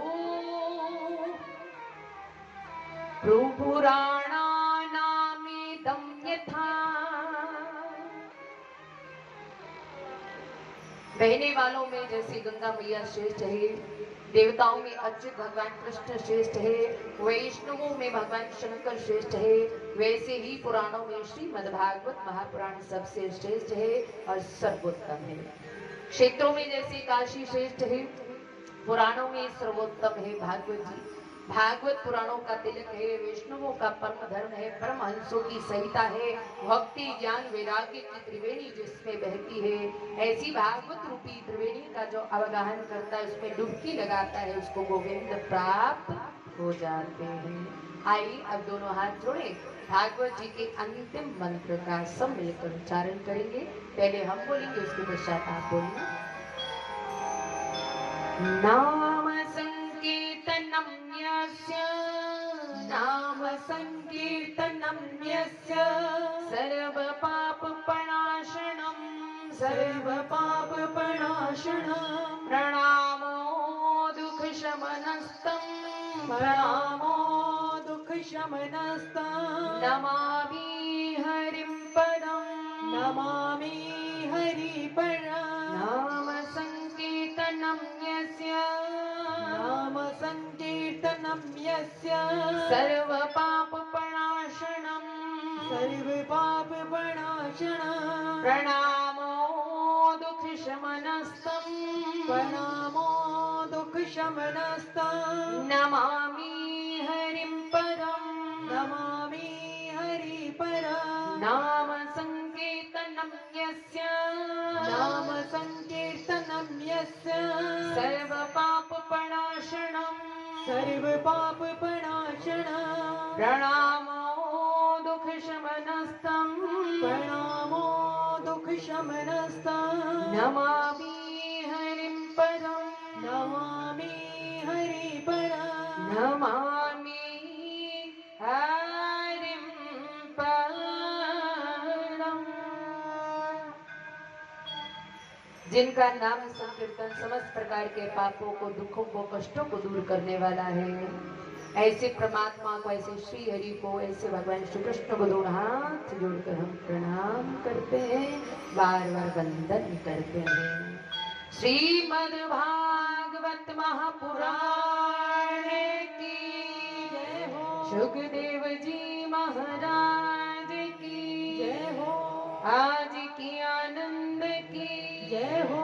तो देखिए महाराज, आज सप्तम दिवस का विश्राम दिवस हो रहा है।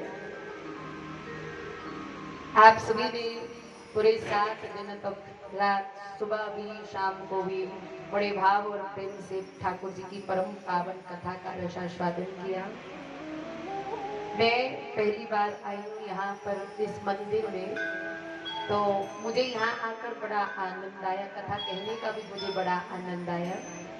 और जहाँ पर आप जैसे भक्त बैठे हो कथा सुनने के लिए, वहाँ तो सोने पे सुहागा है महाराज, और भी ज्यादा आनंद आए। बोलो भाव से हरे कृष्णा, धीरे धीरे बोलो जी, हरे कृष्णा हरे राम। बाकी मैंने प्रयास किया ज्यादा से ज्यादा सरल भाषा बोलूं और ज्यादा से ज्यादा ठाकुर जी की कथा को आपको सुनाकर आपका मन प्रभु के चरणों से जोड़ूं। तो हो सकता है कि बीच में मेरे द्वारा कोई ऐसे शब्द निकल गए हो जो आपको अच्छे ना लगे हो। तो जितने भी यहाँ पंडाल में भक्त बैठे हैं, तो देखिए किसी की मैं बहन हूँ, किसी की बेटी हूँ, तो मैं आप समस्त भक्तों के चरणों में अपने मस्तक पर रखकर क्षमा प्रार्थना मांगूंगी कि अगर कुछ भी आपको अच्छा नहीं लगा ना, तो अब आप आओगे ना आरती के बाद प्रणाम करने भागवत जी को, तो वो जो बुरा लगा ना, बुरी बात है, वो मेरी झोली में डाल देना, ठीक है। केवल आप मुझे आशीर्वाद देना। देखो गिला शिकवा कोई नहीं रखना अपने मन में, ठीक है। वैसे मुझे लग रहा है कि मैंने कोई गलत शब्द बोला तो नहीं है किसी को भी, मैंने प्रयास किया है कि सही शब्दों का ही चुनाव हो, ना मैंने किसी की बुराई की, ना मेरी आदत है करने की, ठीक है। जैसी स्थिति में बैठकर आपने कथा सुनी इतनी गर्मी में, वो तो महाराज आप लोग धन्य धन्य है। मुझे तो यहाँ पंखा भी देखो लगाया हुआ है, हल्की हल्की हवा भी आ रही, लेकिन आप लोगों का भाव आपको भी लगाए हैं। अब सबको हवा नहीं आ सकती, बीच में कईयों को आ रही, कईयों को नहीं आ रही है, लेकिन ये आपका तप है कि इतनी गर्मी में बैठकर आप जो है ठाकुर जी की कथा को सुन रहे हैं। तो आप धन्य हैं। व्यासपीठ से मैं आपका हार्दिक अभिनंदन और खूब आशीर्वाद देती हूँ। ऐसे ही दिन दुगनी रात चौगनी उन्नति हो, खूब श्री ठाकुर जी का नाम आप जपे, खूब संतों का संग करें।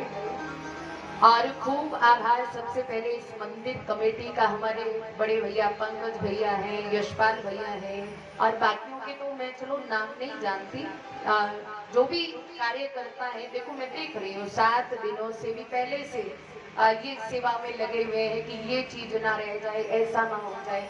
बड़ा खूब अच्छे से आयोजन इन्होंने किया, किसी चीज की कोई कमी नहीं रही। अपनी तरफ से भी इन्होंने खूब बढ़िया ढंग से आयोजन किया, लेकिन फिर भी लोग होते हैं ना कमी निकालने वाले, लोगों की तरफ नहीं ध्यान देना। मुझे तो बड़ा आनंद आया यहाँ पर आके। तो मैं ठाकुर जी से व्यासपीठ पर बैठकर यही प्रार्थना करूंगी, ये जो कमेटी ये शुभ कार्य कर रही है ना, तो दिन दुगनी रात चौगनी ये कमेटी उन्नति करे।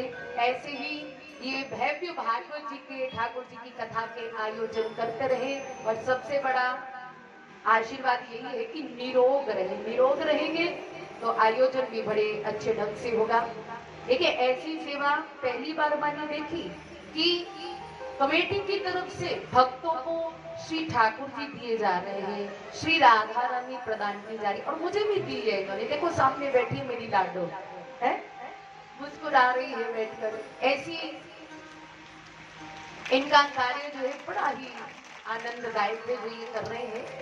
और देखो इनका मेन मोटिव ये है कि किसी ना किसी ढंग से हम सबका मन प्रभु के चरणों में लगे, किसी ना किसी ढंग से हमारे बच्चे ठाकुर जी के भक्त बने, हमारे बच्चों का मन प्रभु से जुड़े, गलत मार्ग पर ना जाए, हमारे बच्चे धर्म के मार्ग पर चले। एक बार ना आप इस कमेटी के लिए जोरदार ताली बजाएंगे।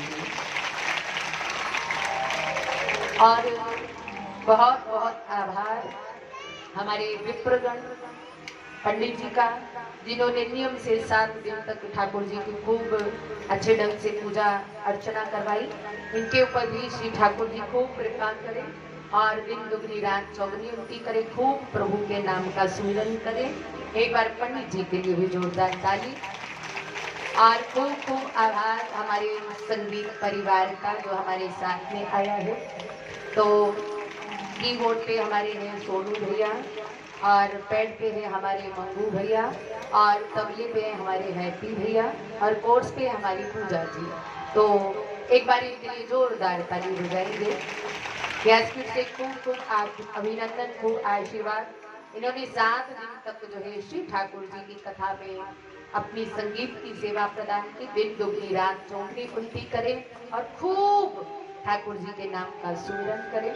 और खूब आभार हमारे साउंड वाले भैया का, राय ज्यादा साउंड, इनके ऊपर भी ठाकुर जी खूब कृपा करें, दिन दुगनी रात चौगनी उन्नति करें और खूब प्रभु का नाम जपे और सबसे ज्यादा संतों का सत्कार करें। यही आशीर्वाद इनको। और सबसे ज्यादा आशीर्वाद पता किसको? जो यहाँ पर निरंतर, चाहे वो माताएं हैं, चाहे वो भाई हैं, चाहे वो बच्चे हैं, जो सेवा में लगे हुए हैं, उन सब बच्चों के लिए, उन सब माताओं के लिए, उन सब सेवादारों के लिए एक बार जोरदार ताली आप बजाएं। ठाकुर जी दिन दुगनी रात चौगनी उन्नति करें, खूब प्रभु का नाम जपे, खूब ऐसे ही कथा में सेवा करते रहे और जो भी मन की कामना लेकर बैठे है ना, सारी कामनाएं पूर्ण हो जाए। और कोई भी बाहर से आया है या इसी गांव से, जहां से भी है, ठाकुर जी सबके नाम जानते हैं। अगर कोई रह गया होगा तो नाराज मत होना, ठाकुर जी सबको आशीर्वाद प्रदान कर रहे हैं। इसलिए मैं हमेशा कहा करती हूँ कि किसी के पास कुछ नहीं है तो हंसती है दुनिया, किसी के पास कुछ नहीं है तो हंसती है दुनिया, किसी के पास सब कुछ है तो जनती है दुनिया, लेकिन मेरे पास तो मेरे गुरुदेव और मेरी लाडली जी और ठाकुर जी का आशीर्वाद है, जिसके लिए तरसती है दुनिया। क्या लेना दुनिया से, दुनिया का काम बोलना, चिंता मत करो। जब तक ठाकुर जी हमारे साथ है ना, कोई कुछ नहीं बिगाड़ सकता। क्योंकि दुनिया ने खूब जोर लगाया हमें नीचे गिराने में, लेकिन हमारे ठाकुर और हमारे गुरुदेव ने कोई कसर नहीं छोड़ी हमें ऊपर उठाने में। ताकि फिर भी कोई कमी रह गई हो तो क्षमा करना मुझे। क्योंकि देखिए मेरी तो एक ही बात है, मैं बिल्कुल सीधी सादी हूँ। जैसे मेरे गुरुदेव है ना मुंह पे बोलने वाले, बिल्कुल मैं भी वैसे ही सीधी सादी सी हूँ ना। मुझे महाराज ये कहते हैं ना कि पाउडर क्रीम लगाकर बातें करते हैं कई लोग, वो मुझे नहीं आती, मैं तो सीधी सादी हूँ। हाँ फिर भी मैं कमेटी मेंबर से कहूंगी, अगर मुझसे कोई भी गलती हुई हो, बल्कि हुई तो है नहीं है, लेकिन फिर भी हो सकता है अनजाने में हो भी जाती है महाराज। 16 करना संपूर्ण तो कोई भी नहीं होता, हो भी गई हो तो मैं आपकी बहन हूँ तो क्षमा प्रार्थना मांगूंगी। बाकी अगर ठाकुर जी की, हमारे नाग देवता की कृपा हुई तो अगले साल भी ऐसे ही आप सबसे मिलना होगा, ऐसी ठाकुर जी की पावन कथा का रसास्वादन करेंगे। बाकी आपके ऊपर है, ठाकुर जी के ऊपर है, कि कमेटी के ऊपर है। अच्छा, आप चाहते हो कि हम अगले साल भी आए? देखो चुपचाप बैठे, मतलब फुल स्टॉप यहीं पे है ना। कौन कौन चाहता, हाथ खड़े करके बताइए ना, तभी पता चलेगा। अच्छा, आपको समझ में आया जो मैंने 7 दिन में सुनाया? सच्ची में? अच्छा, जोर से बोलो, हरे कृष्ण हरे कृष्णा हरे राम हरे राम। बाकी अब मैं ज्यादा नहीं बोलूंगी, क्योंकि 7 दिनों से मैं लगातार बोलती जा रही हूँ। आज यहाँ कथा का विश्राम हो रहा है, तो कल मुझे वृंदावन धाम पहुंचना है। श्री ठाकुर जी का बुलावा आया, वहां भी जाना है। और आप भक्तों के दर्शन कर लिए हैं, तो जिसका जो जो संदेश हो ना, मुझे दे देना, मैं ठाकुर जी को पहुंचा दूंगी। आपसे बोलो हरे कृष्णा।